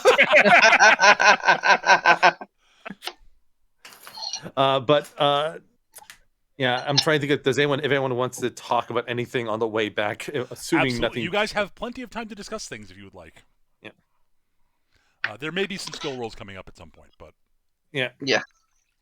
Cameron just sort of, it's like, well, I appreciate you all helping me out on this matter here. This does at least confirm that there might be ways to augment and expand my arsenal by, well, tapping into the past. Yeah. How's that new rock working for you? Oh, it's working just fine. He just sort of does a little spin of the prism in the cylinder there, just like fits like a charm. It's a good thing they actually, well, one of the things that's nice about this particular, well, faith's craftsmen is that they had already, the craftspeople is that they had standardized a lot of things for the sake of, well, being practical. So not like the crafts guilds now, huh? I haven't seen enough of them to make a comment either way, but yeah.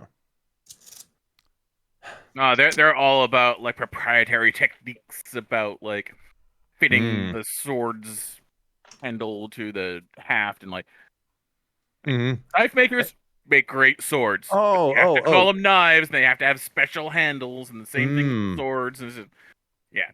So I assume at some point when the firmware updates come in, eventually like the sword is just no longer compatible, and you need to get a new one, right? Is that how it works? More, yeah. And absolutely. Like planned obsolescence all over the place.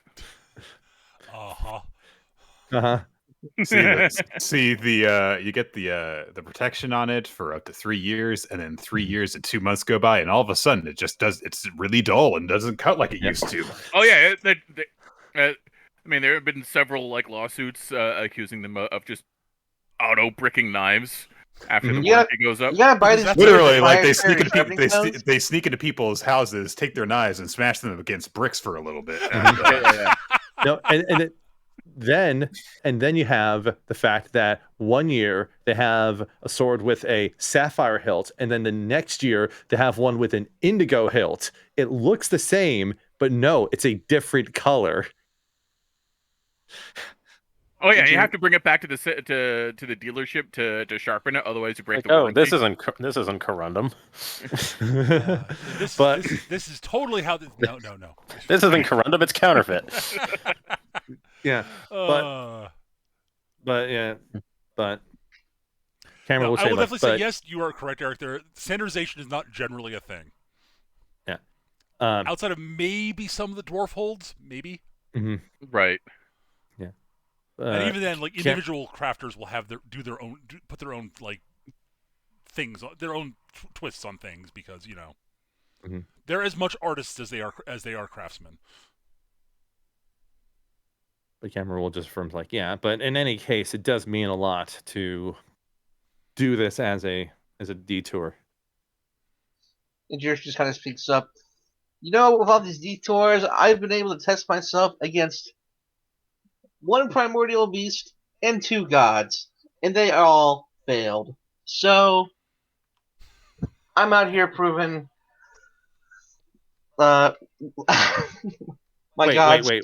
Wait, 2 gods? Oh yes, we had the Eukaria, who was a primal beast, and then we had the 2 primal beasts and a god. You're correct. Cameron just sort of like, I mean, we dealt with a security system. I don't think that's really odd. All I'm saying is the followers of the god of iron can suck it.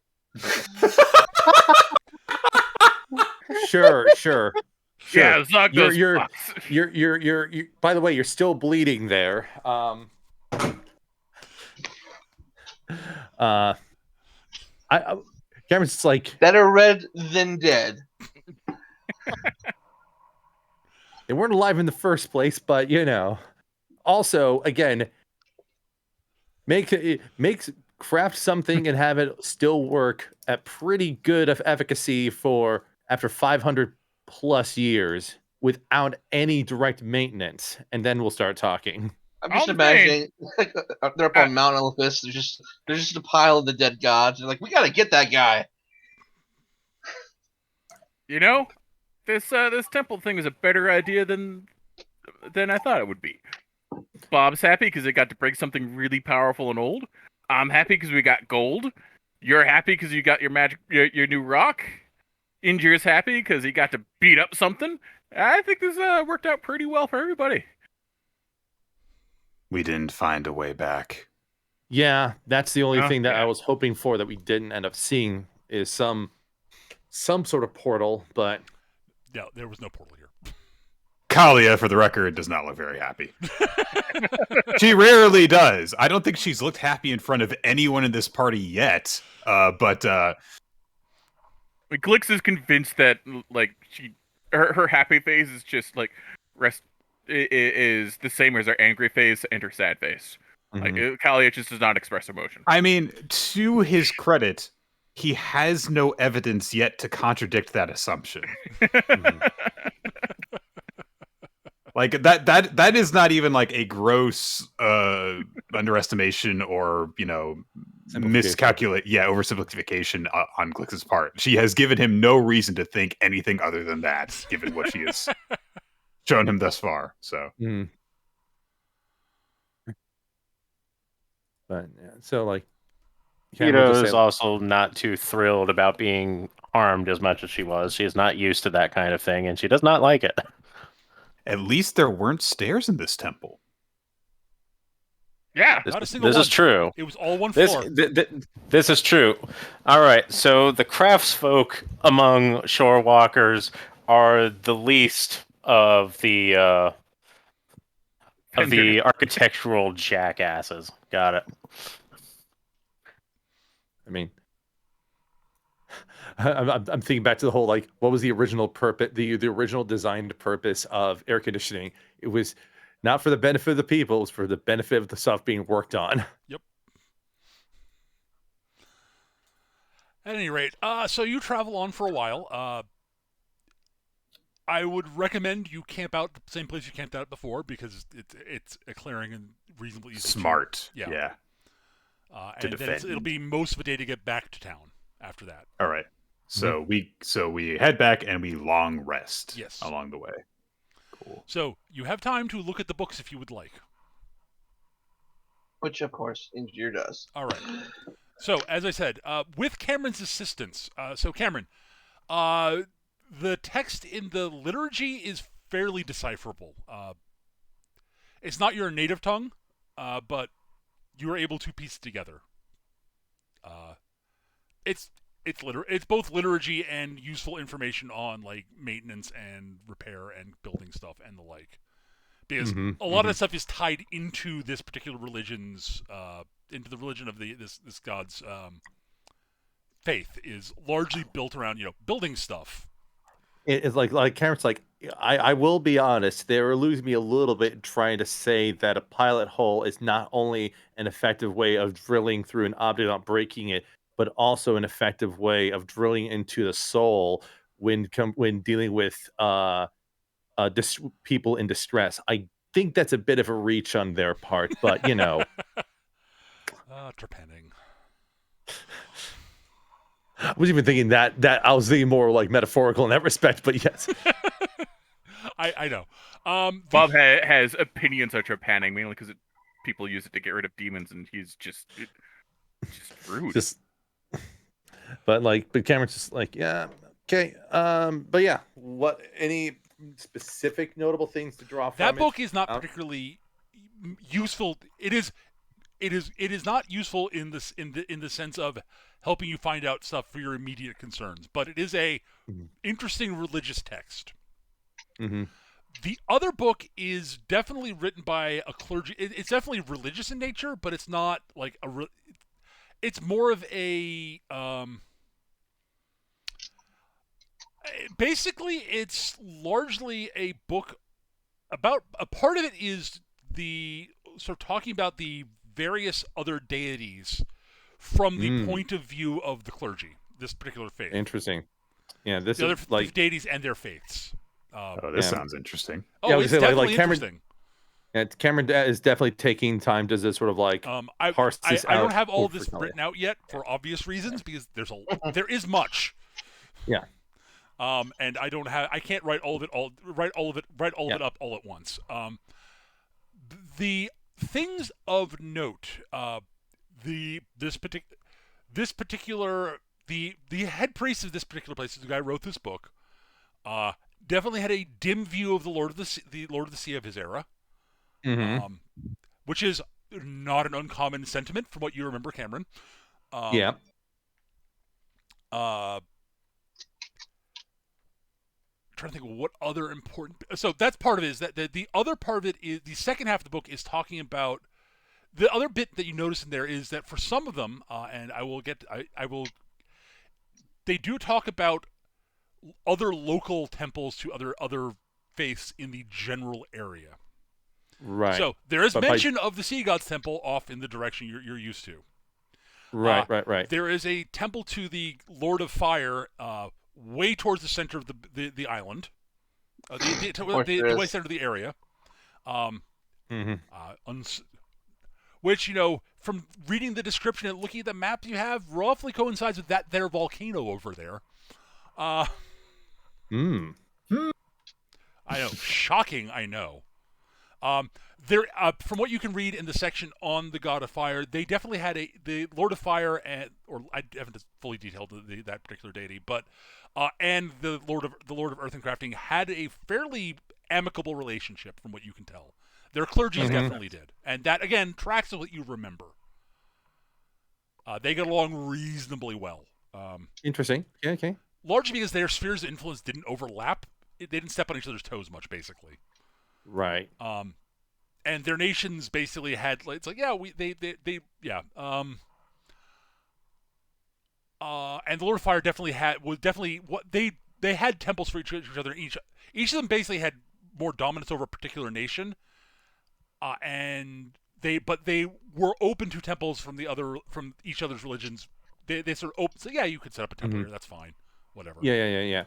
So whereas you set up a temple like. The Temple to the Water, the Lord of the Seas, is just outside the border of the Earth King's territory. Right. It's just close enough to be irritating. Also, unsurprisingly, there is other notable temples that are on the map that are nearby. Because there's at least one other temple one other temple of the Lord of the Earth in this area. But that's further inland. There is a temple to Mortis around here somewhere, apparently. Oh. And the section on Mortis, from what you can piece together, again, it's not easy to read it because it's written in a liturgical style largely. It's written by basically an academic priest who's also a craftsman, but whatever. In not your native tongue, Skitch. So. Yeah. So it's gonna be harder to parse on the first go. But from what you can tell, this priest's sort of take on Mortis is kind of an important god. Obviously, the god of death is one of those. Yeah, we respect the god of death because that'd be stupid not to. It'd be really a bad idea not to respect the god of death. Though, from what you can tell, Mortis was not the most even compared to now, the contemporary period. Mortis was not at the time one of the more popular gods, shall we say, amongst the other deities. Neither Mortis nor Terra were basically. There are some of them that are like, yeah, we respect them, but we don't really get along with them, and there are others that had sort of more contentious relationship with them. So basically, there seems to be some implication. There's sort of some of the words, like they occasionally refer to the two of them as sort of the oldest of us. Well, yeah. The gods of life and death. Shocking, I know. I see how it is. So this is like if you move to an apartment complex, and then there's some people just down the way, and they're just old enough for it, just like sure they're nice and all, but. They've got certain thoughts about people who belong to certain communities that they don't understand because they weren't accepted during their young adulthood. Yeah. But there's the Temple to Mortis basically was from what you can tell, apparently at some point a priest of Mortis showed up and asked permission from the ruler of the Earth King's land if they could set up a temple in the area, and the decision was made to say, sure. Which is, from what you can tell from the text, was not necessarily the most common reaction worldwide. Ooh. So it was actually kind of surprising that they were like, yeah, you can set up a temple to this god here. Let's see. Just my read is that, as you know, as you note, it's just like, the opinion of Mortis is one of respect out of the fact of what Mortis represents, but at the same time, it's like, we don't get along with Mortis kind of vibe. There's that. Also, it also seems, from what you can tell, there's a sort of a sense in the text that it wasn't not a common, a priest of Mortis showing up to ask this sort of thing is not generally, was not a very common event.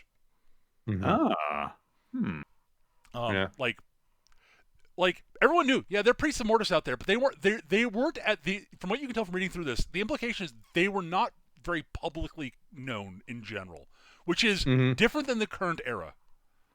Right. So basically, if a priest of Mortis let themselves be known, there's usually not good reasons why it's happening. Yeah, there's something is up. Yeah. That actually plays well. it has sort of there are connotations sort of similar to if you read Lord of the Rings, the comments like for some people have about Gandalf showing up.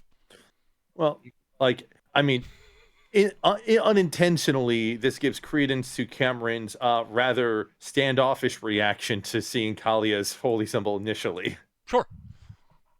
Being like, Mortis is the clergy of Mortis is much more open in the current era than it was in your era, Skitch, definitively. Yeah. So, but Cameron will share everything that he's inferring with those. That's also, by the way, that's also true of Terra. Like, like in your era, the priests of Terra basically stuck to the woods. Yeah. They belong. They were sort of like more akin, like sort of the traditional sort of D&D-ish, like reclusive druidic order, as opposed to an actual I grok what you're saying there. Yeah. So, but like Cameron's interested in like Kalia or anyone else's reactions to the information being shared. Temple to Mortis, you say? Yep. It might actually still be on this island, given the fact that before this wasn't an island, just part of the continent. But yeah, there's a chance it might be here. From what it sounds like, it's a couple of days inland, basically, from here, from where you are right now. So we can definitely close, but it's like this is a big island. Also, traveling on foot is slow because it is a jungle. It's a jungle, literally. So and there aren't a lot of paths where you're inland. Let's just put it that way. Really bad city planning. Oh, terrible. Well, yes, sure. That's what you could put it that way. Sure. But in any case, but Cameron will just curious about any other reactions from Oh, maybe if we go to the Temple of Mortis, we'll find more neat stuff. Maybe we'll find a rock for you, Kalia.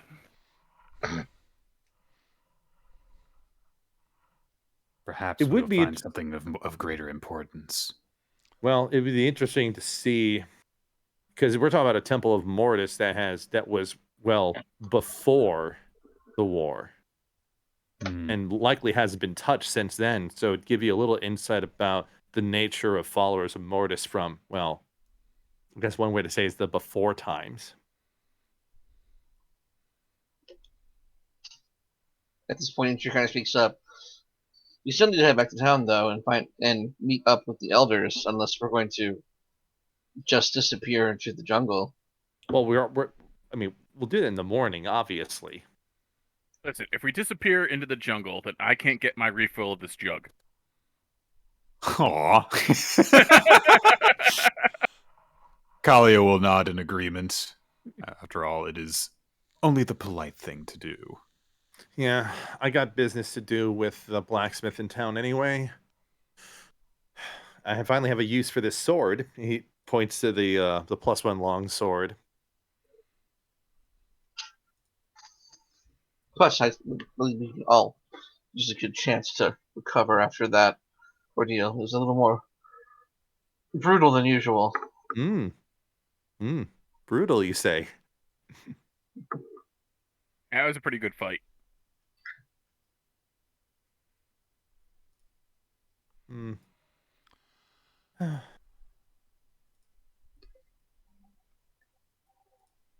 Okay.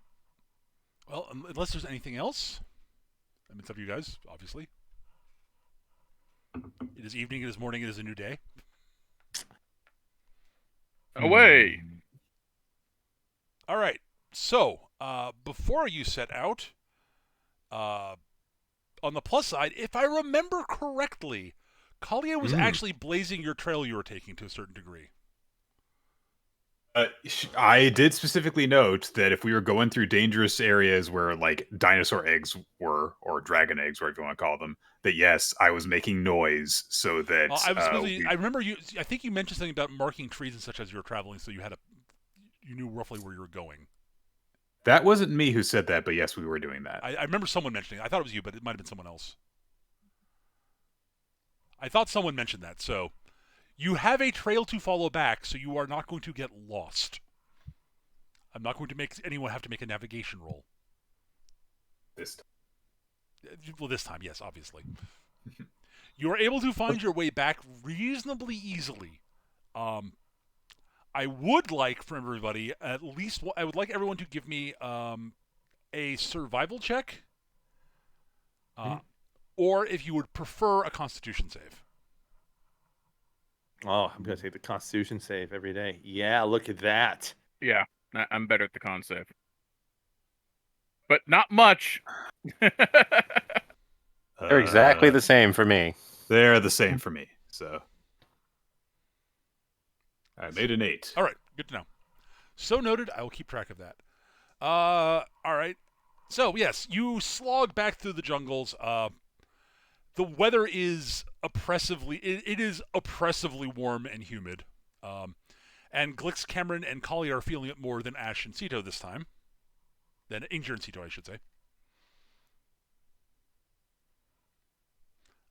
Every once in a while, Glix will take off his hat, fan himself, and say, "I do declare I have the vapors." Oh, lordy. And you have no mint juleps. It's true. At least not until we get back. Yeah. So it is blisteringly hot and humid right now. Well, blisteringly hot and infuriatingly humid. It's like, boy, how do you wish it was raining because it'd be less wet. Oh, it's the air's like jellied eels. Yeah. Awesome. It is blah.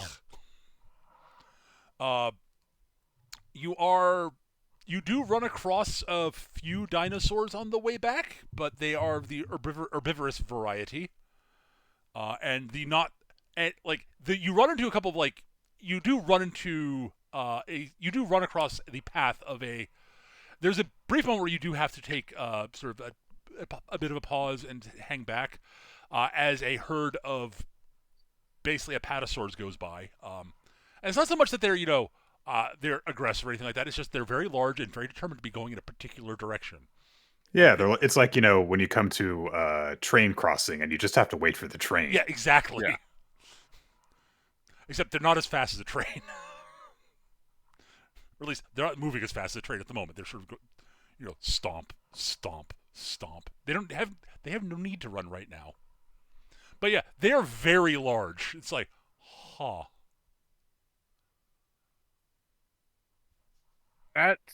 That's too big. Things aren't allowed to be that big. Like you do notice that one or two of them do sort of like swing their long necks, look down at you as they pass. Beep, hide behind Kalia. But basically decide, yep, not actually a threat. Woomph, and resume. And with that, honestly, none of you rolled badly enough for me to do any subsequent rolls, and you don't need another skill challenge to get back. So you return at the end of the day, unless there's anything you guys want to discuss on the way back on the rest of the route. You return to the village, sort of late evening-ish at this point. So early evening, I should say. Early, okay. It is roughly dinner time. Okay. What kind of story do we want to tell the elders when they show up tomorrow? What do you mean? Yeah. Like, we should probably get our story straight. Just saying. About what? About what's happening. Why? Because, sorry, I'm just used to doing things a certain way. Our story straight's about what, What we're doing and what we're being here for, and like, I just realized we have literally nothing to hide. That is so clearly we need to do something worth hiding.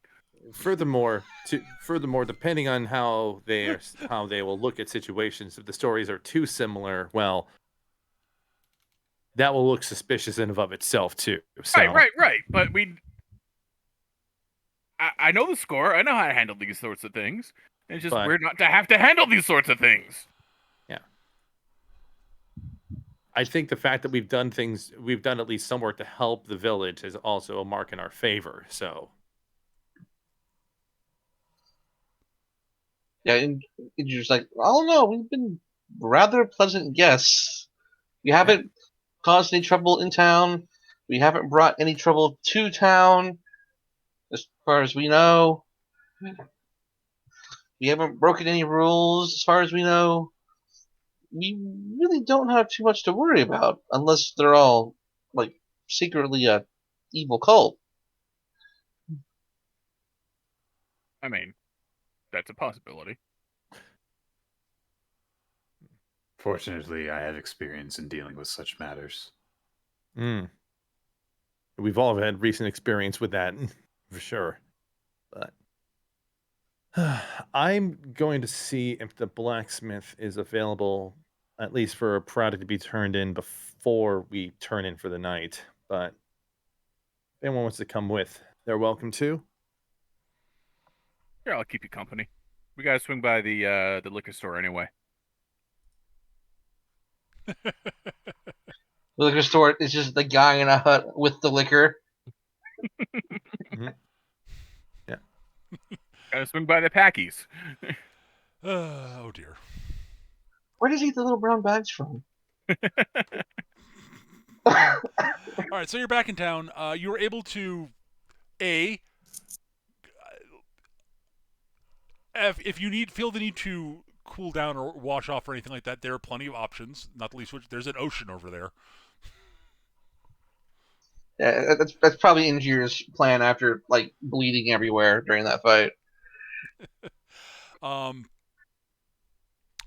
There's food available. Eric, you were able to procure a new jug of hooch. Awesome. Does it fit in my new backpack? Yes, it does. Excellent. Probably just barely, given the way the haversack works. That's why I was like, yes. I had to think about it for a minute. Like, basically, it's not easy to get it in, but you can get it in, and once it's in, it's not an issue.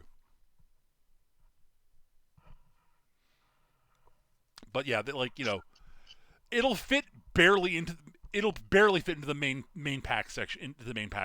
But again, once it's in, it's not a problem.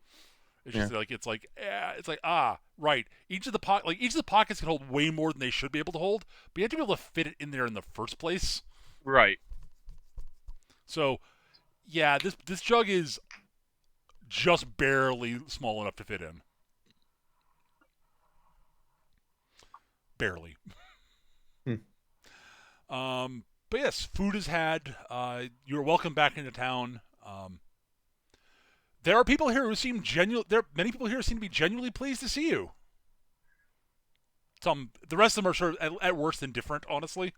Like there is no grr outsiders going on at the moment. You guys, due to the fact you actually helped with the whole pirate raiding, honestly, the village has a generally relatively positive impression of you guys for the most part. Question. Unfortunate. Yes.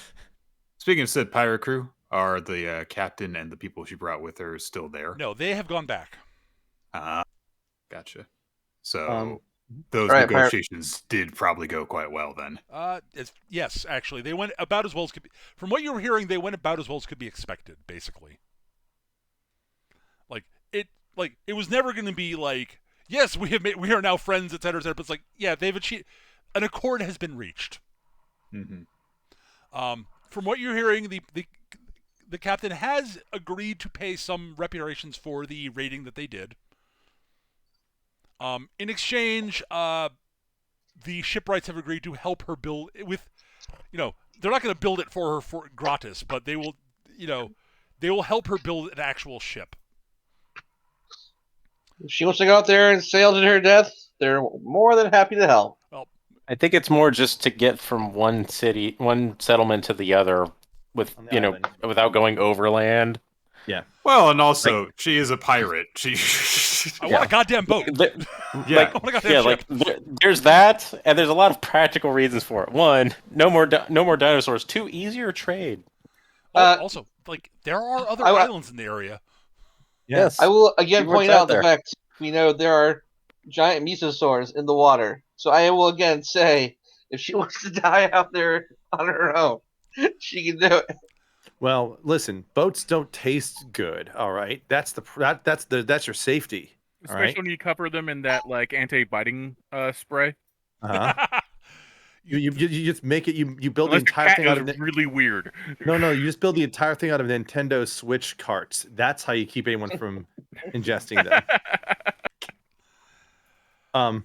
See, the real trick is yeah, I building don't out of think Nokia phone cases, so it's just invulnerable. That's another option there. Do that too. So I don't think we need to really play anything out, Peter, when it comes to the blacksmith side of things. No, you're able to discuss things with him. He's more than willing to help you. Like the bits you want, like he can fit that into his schedule, no problem.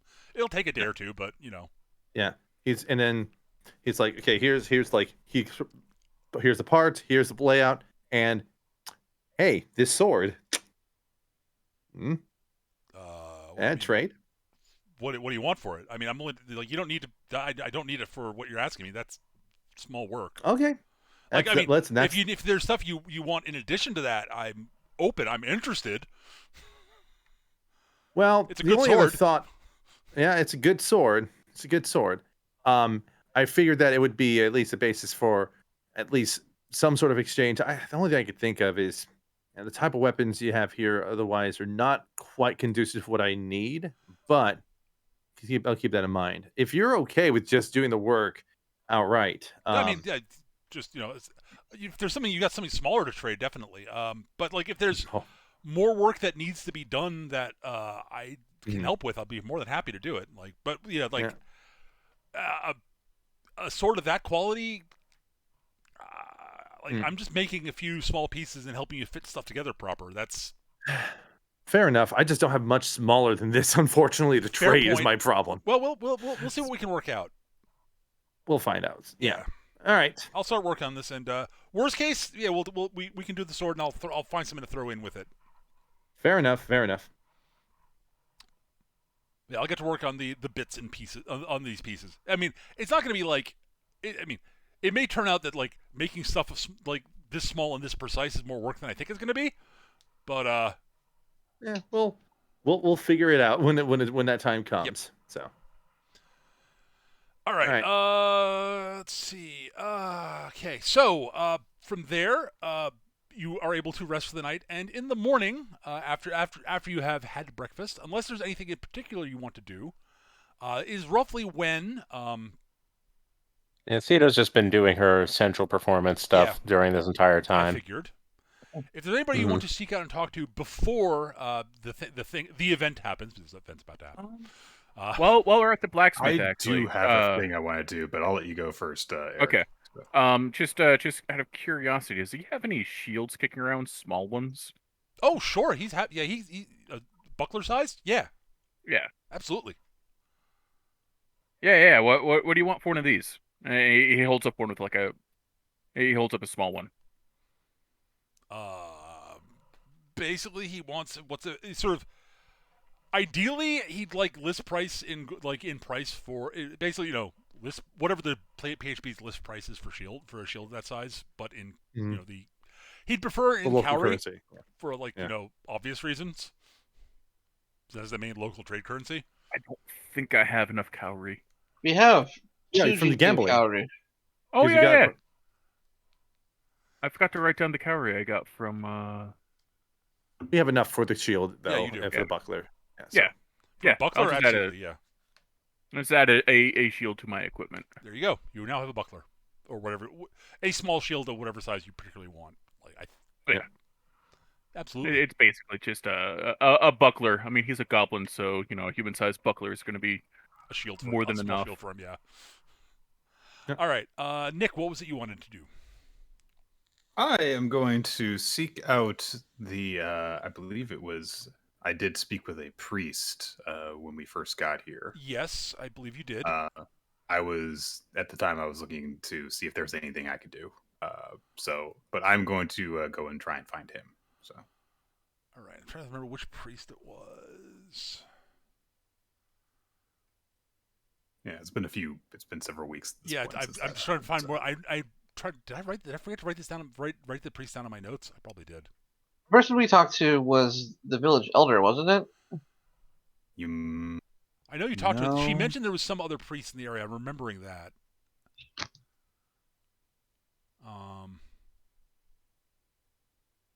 Oh yeah, that's right. There was a local group for some other deity other than Right. there were a few there are a few other groups in the area because the predominant religion here is the primal beasts of the ocean of water, but there was a group of yes, you're able to track down a local priest of sorts for one of these sort of contemporary religions. Mm-hmm. Probably. Okay, so definitively there is a reasonably sizable group of followers of Ignis here, because most of the humans are followers of Ignis. So. Mm-hmm. Okay. So there is definitely a priest of Ignis on the island. I would like to go and speak to them. All right. Ignis was the god of fire, yes, correct? and civilization. One of the two gods of civilization, that and Oceanus. Pretty much Ignis is the goddess of fire, and civilization. She's the goddess of the hearth, basically, where Oceanus is the goddess of trade, basically. But yes, the priest of Ignis, I'm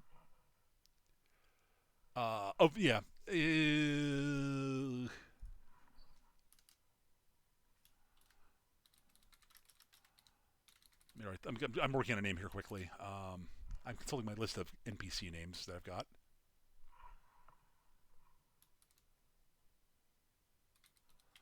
Father Jostin. Jostin. Okay. Father Jostin. I've heard tell that there was a devotee of Mortis in visiting us. What can I do for you? What can I do for you, sister?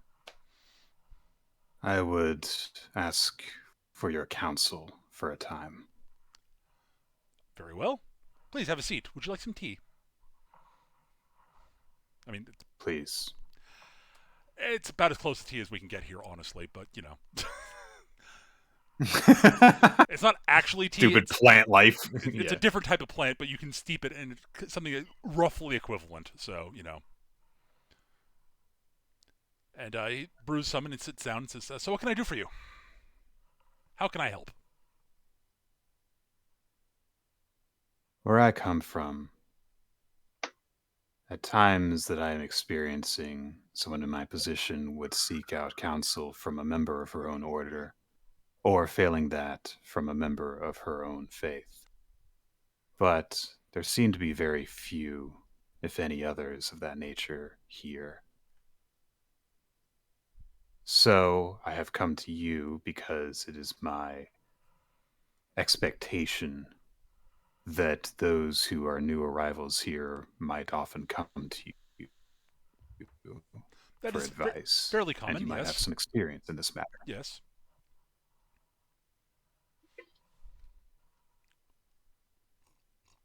Since we have arrived here, my overall goal has been to hopefully find some means of getting off of this place, out of this rather sizable prison. It is not my intention to offend you and your civilization for the efforts that you have made to make a home life here. It is my familiarity with those of your faith that you find ways to adapt and to survive. Mm-hmm. The members of my order must, in order to ascend the level of a full member, must be fully prepared to die at any time. We must be willing to, if at any moment we drop dead, if we fall in battle, that we would have no regrets, because in this way we can best serve our following. This does not in any way prepare us to be placed in a position while alive where we cannot follow that following.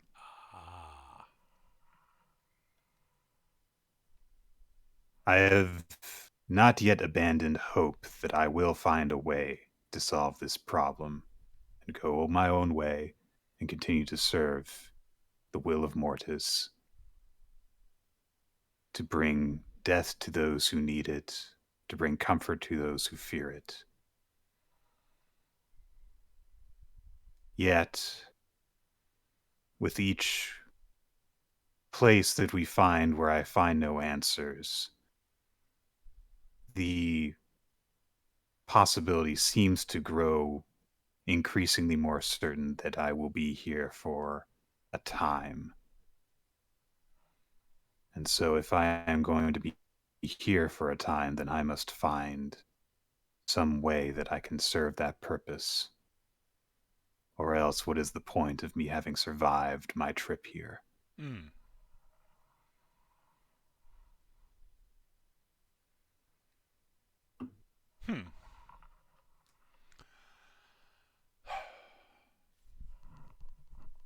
So, you are. What I'm getting is, and please tell me if I'm misinterpreting what you're saying. I'm not super familiar with your faith, especially your order in particular. But if it turns out that you are stuck here the way the rest of us seem to be, you need to find a new way to maintain your purpose and continue serving Mortis in the best way possible. Am I reading this correctly? That is most of it, yes. You have gotten the most essential elements of my strife. Yeah, it is a dilemma that faces. I imagine it would face most people of faith, especially those dedicated to, like us, both of us, who have dedicated their lives to serving that faith and helping others along, helping others within that faith who are not members of the order. It's not too dissimilar to what I found for myself arriving here, and finding myself away from civilization and from hearth and home and the hearth and home of the temple I used to serve.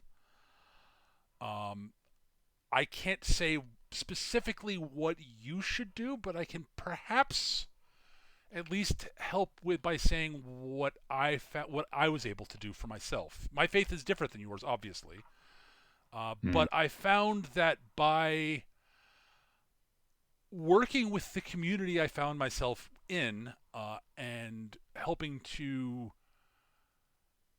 I obviously do not wish to challenge the. While I have found that while I am not, I found myself when I arrived at least somewhat uncomfortable with the idea of working alongside those who follow one of the primal beasts as opposed to one of the 10. I guess one of the other 10, I guess you could say. But either way, I found that they had started founding.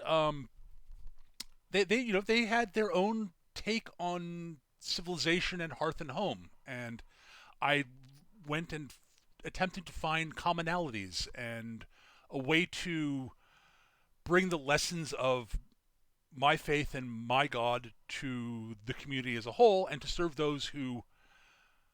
Because there were others who were followers of Ignis who had washed ashore here as well, and I have that advantage that you do not seem to have of I had a flock here.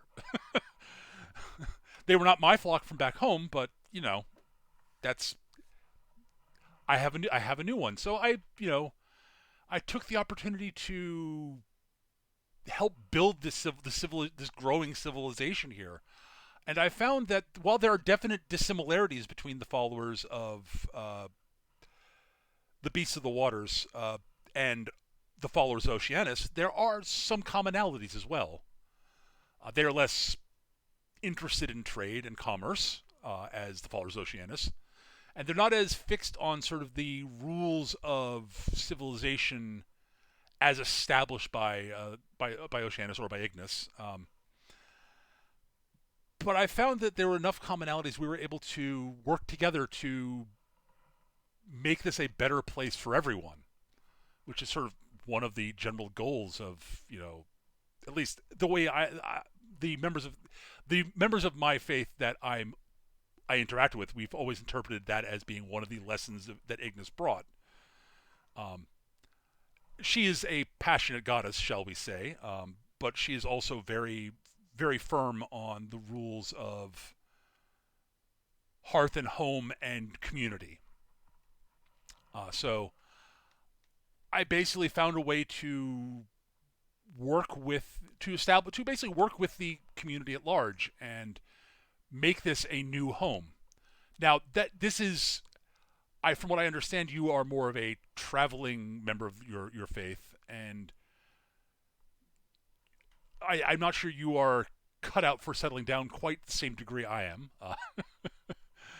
I was traveling between. I was taking a trip to visit another temple on a different era. I was traveling to the Caliphate when I was when we unfortunately were caught in the storms and shipwrecked here. I was planning to go back home and after going to talk with some fellow priests in the Caliphate, but it was not easy because again, like there weren't a lot of us, and the predominant faith here is not mine, but I was able to over time, and it took time and dedication and effort to do that.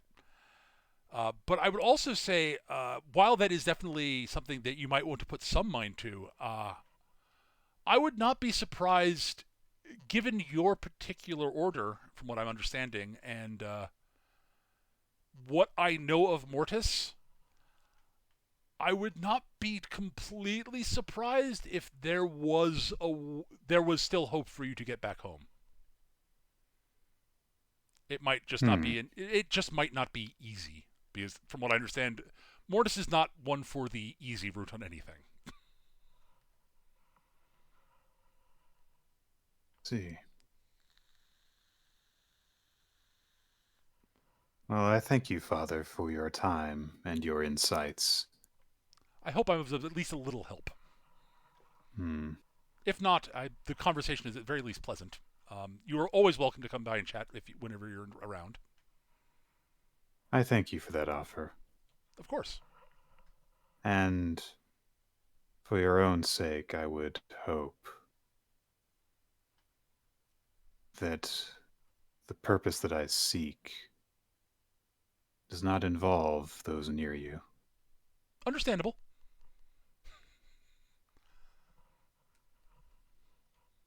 And Kalia will get up to leave. Have an excellent rest of your day or evening, whichever it is at this point. Part of the story, I forget. I think you said it was dinner time when we got there. Yeah, so evening. Okay. Have a wonderful rest of your evening. All right, that's me. Okay. Anybody else? All right.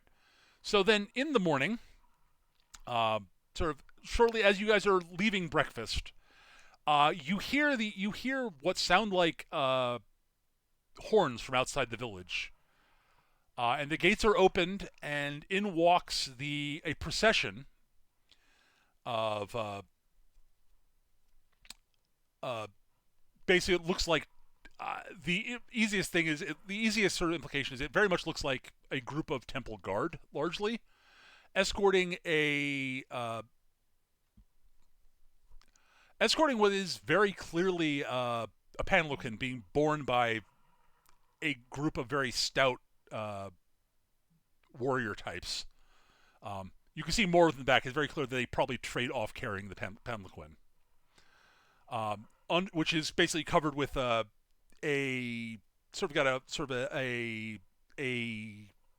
cloth roof with sort of a netting draped around it.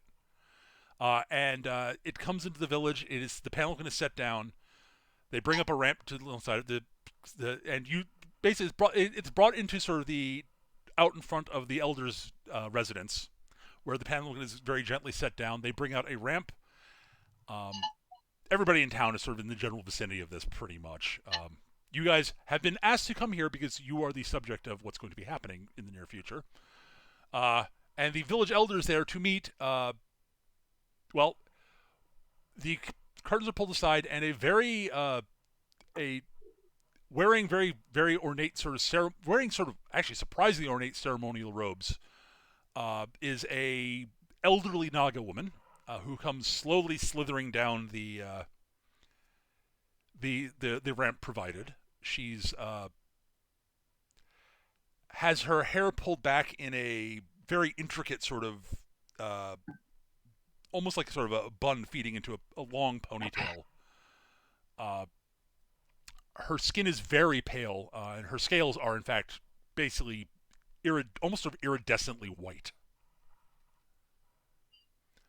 But she's got sort of it's very clear that her hair was once sort of almost a deep blue, but it has gone almost white with age at this point. And she is not moving what we like to call quickly, because it is very clear she is quite elderly.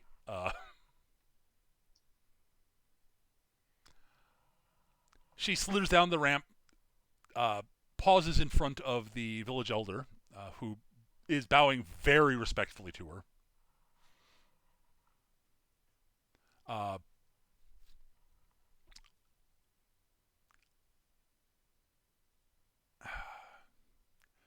Looks down and sort of says, the elder sort of says, High Priestess Sixal, I bid you welcome to Karahuta. Thank you for coming on such short notice. Sixal bows, nods, says, Rise, my child. Where are those I'm to pass judgment on, as it were? And the elder sort of gestures over to you all. Peter waves. I wave. Sorry, what was that word? We both wave. Outsiders. I see. Kalia glowers, because that's all she can do. Alia's emote list is broken. I see. She can't properly manipulate it because she's wearing her gauntlets when she, uses her phone. So. She sort of slithers to about 10 feet away, about 10 feet away from you. One of her followers brings up a large, what's very obviously a sort of ceremonial staff, and hands it to her. She plants it in the ground and sort of leans on it slightly.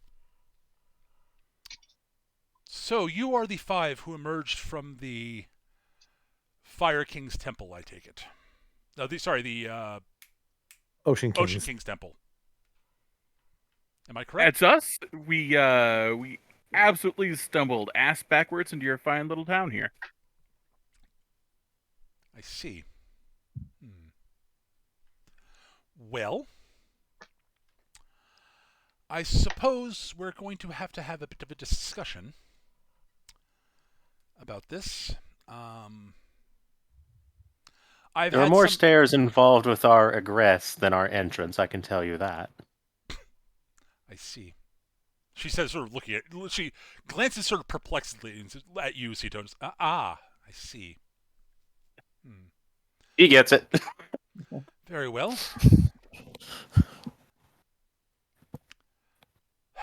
I admit the trip has made me somewhat tired, unsurprisingly, but we should get this over with as quickly as possible. So is there somewhere inside I can repose while we discuss things? And the village elder says, yes, of course, High Priestess. Please, come this way.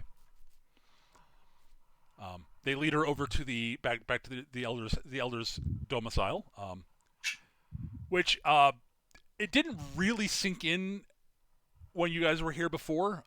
You guys all did notice that there. Cito probably noticed this. I didn't mention this because I forgot to, I think. But she does have sort of what looks like a porch, but there are no stairs in there. They're all ramps, and it all makes complete sense now. Mm-hmm. I mean, Cameron probably inferred that from a while ago. Sure, but it's one of those, like, if it didn't occur before, it's like, oh yeah, that makes a lot of sense. The priestess sort of she takes you to the room where you all were interviewed by the village elder. The priestess takes up sort of coils herself up in the area where the elder was sitting. The elder sort of sits down beside her. Cushions are brought in for those of you who cushions and/or chairs are brought in for all of you who need them. And the high priestess sort of crosses her arms and says, "Well, so tell me your tale." It is quite a lengthy one, but an adequate point of beginning would be how we arrived upon these isles in the first place. We were investigating a largely unrelated matter that took us into conflict with the followers of... Oh, damn it, what's it again? Eukarya. Of Eukarya. Those dumb tree cultists. As we came to conclusion with their operation, a portal, not unlike those with the gates, opened, and we had no choice but to leave through this gateless portal. It took us to the neighboring island over there, and she'll point to it. She knows where it is at this point. Yep. There we discerned, we took stock of our location, found the camp of the pirates before they came to this island, and discerned that there was a ruin. We investigated this ruin, and it was of neighboring construction to the temple of which we emerged here. There was a miniature gate upon an altar, and inserting an artifact into an orifice nearby activated it sufficiently long enough for us to pass through. We emerged within the temple that is held with such specificity here, and that is how we came to be. I see. So,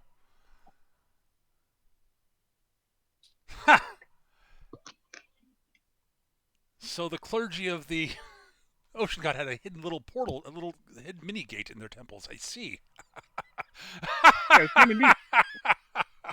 Of course they did. That bastards. That explains some things back then. From a while back. I see. Okay. So,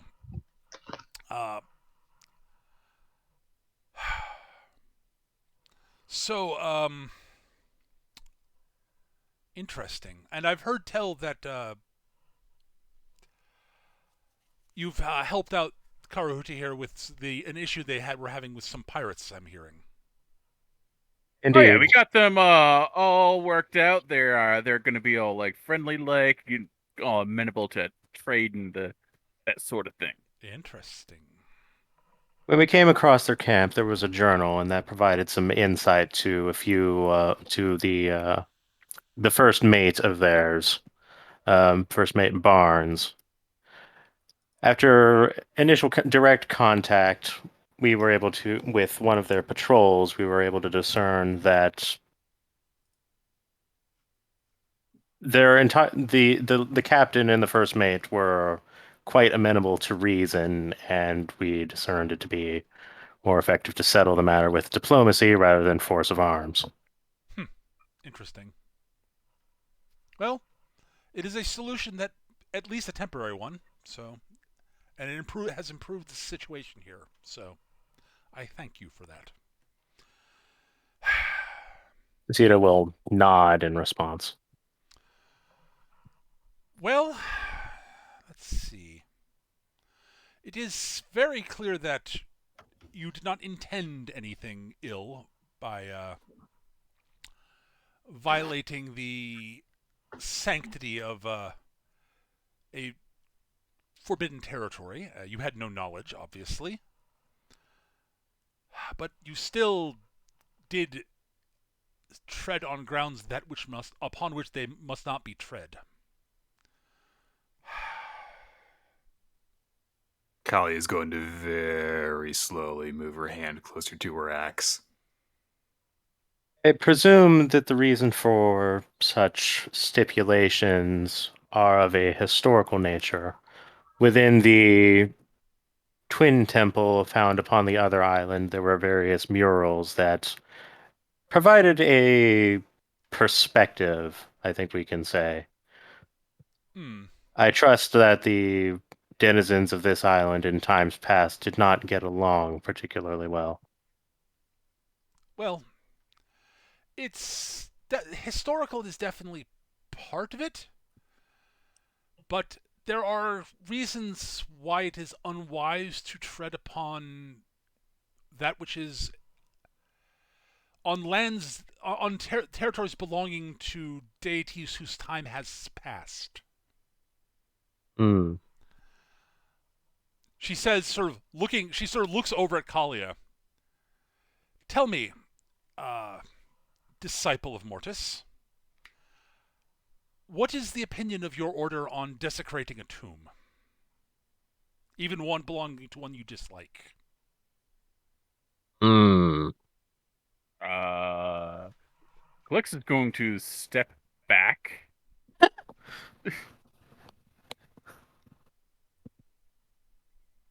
It depends on the nature of the tomb. Interesting. I'm not supremely knowledgeable of your order, I do not know the teachings of Mortis particularly well. This is why I'm asking. Are you asking of the tomb that belongs to a mortal, or are you asking of a tomb that belongs to something else? Well, there is. I will put it this way: in large part, you've entered into my domain. Yes, basically. Yes. Oh no, she's very very aware of that. Rules lawyer. I would say that it has long been the opinion of many around here, and a long tradition. I do not know who set it up, but the temples of the fallen deities are largely considered to be their tombs. A mausoleum in a manner. Yes. And from what I recall from many years ago, many years ago, it is not merely a thing of respect and tradition. There was, at least at some point, a practical reason for it, but I'm not. It has been a long time. I'm going to try and make a knowledge death roll. Absolutely. Because this seems like a very particular thing that we're talking about. So, yeah, it seems like we've got a 21. Oh wow, nice. Okay, all right, Nick, you're sort of sitting going, okay, yeah. Wait. There was some really obscure thing talking about way back, like you read somewhere, and it's sort of that you read somewhere. It's not sort of like one of those bits of. It sort of falls in sort of almost the category of like the mysteries that some religions have. Right. It's not taught at the Paladin College that Kalia, Right. This is a sort of. Well, it might come up, but it's in one of the footnotes in one of the books somewhere. It's mostly the stuff that like the inner clergy talks about. But like you heard some stuff about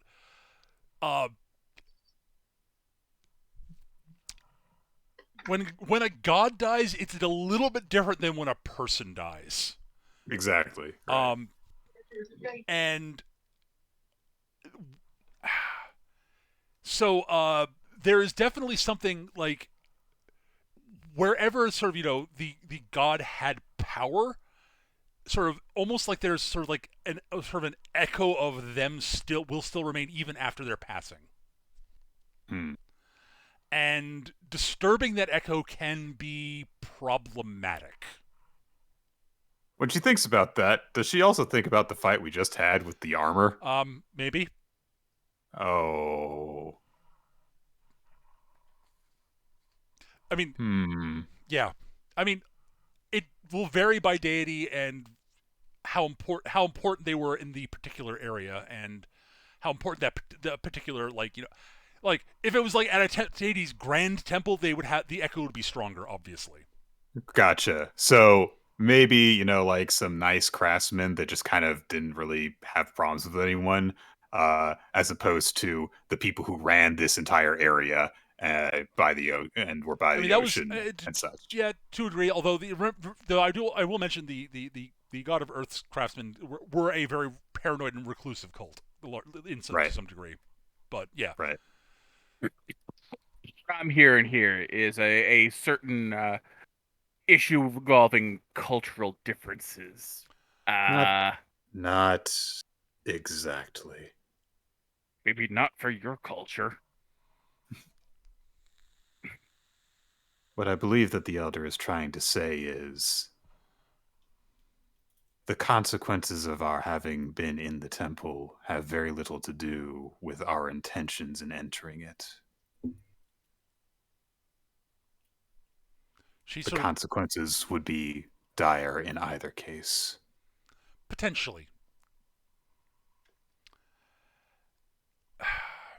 I see. I think you have some knowledge of what I'm trying to say without actually stating it.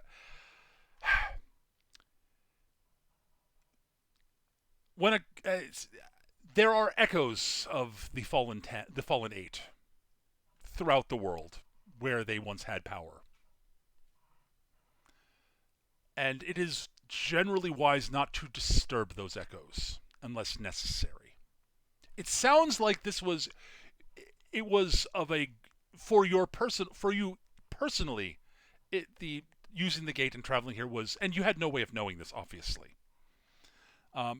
Was probably necessary to some degree, and that is definitely a factor in my having any decisions I have to make.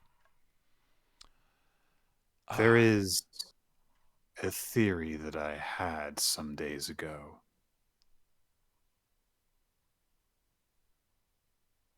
Yes.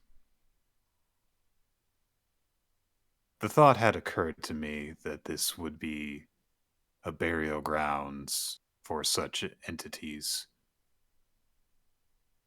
And I believe that we crossed paths with some who were seeking to disturb their resting place. Oh? The very ones that we fought with when we arrived in these isles. Eukarya. Oh.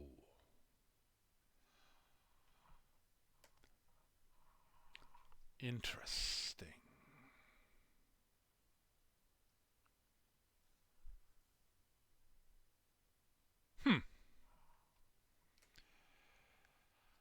I have much to think on.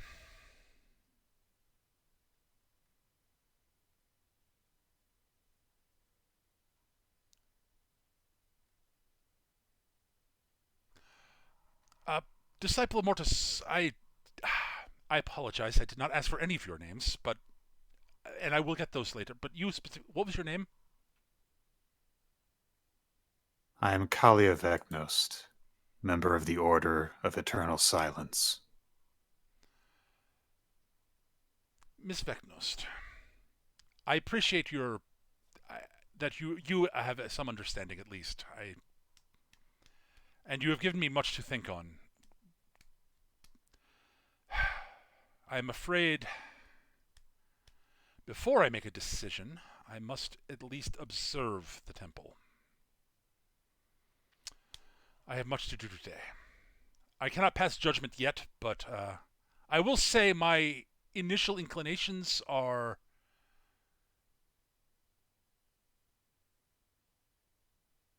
positive, at least. I will go and, after I have a bit of a rest, I will go and observe the temple from a safe distance. And I will render my final judgment this evening after evening repast. So everybody enjoy your meals. I thank you for your time and your story. It was definitely an interesting story at a minimum. Cedar will put a hand across her chest and, effect as much of a bow as she can. In the meantime, this room is large enough that I can lie down and rest. Would it be much trouble for me to do so here, Elder? And she's, oh, please, yeah, yes. If you all could, she needs to rest. We're on our way. Thank you. That is where we're going to wrap for this week. Because there's things I need to prep before next session, and this is a good break point. Like our unexpected disappearance from the neighborhood. Maybe for you. Boy. Tito is intensely unconcerned about this. Just the whole, well, what do you do about tombs? You fucking rob them. That's what you do. They're dead. They don't care. They can't use it. Oh, this is a cultural issue, isn't it? Well, I mean, Kalia was kind of getting at the point of oh, you're talking about well, I mean, it depends. And then it was no, gods. Oh. It's oh dear. Because she was going to be smart. It was I mean, a lot of them don't care, but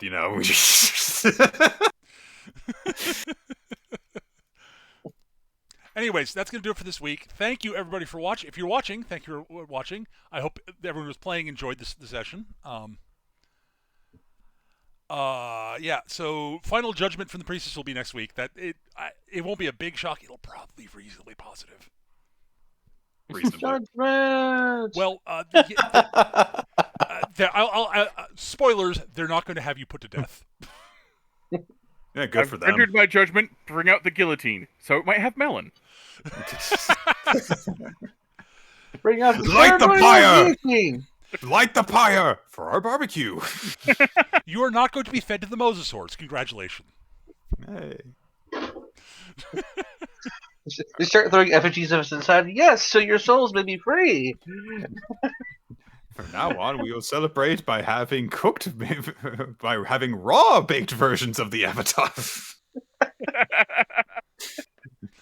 But that's going to do it for this week, folks. Thank you for watching. If you enjoyed the recording on YouTube, feel free to hit like, subscribe, comment, etc. Feed the algorithm, blah, blah, blah, blah, blah, blah. You guys know the drill. Take care, everybody. Have a great rest of your week. I forgot to ask. We on for next week, or is next week good for everybody or not? It should be good. I continue to be unemployed.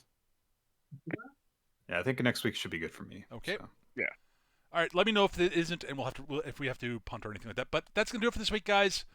I have to prep what's going to be the going forward. So thanks for watching. See you guys next time. Bye-bye. Bye. Bye, everyone.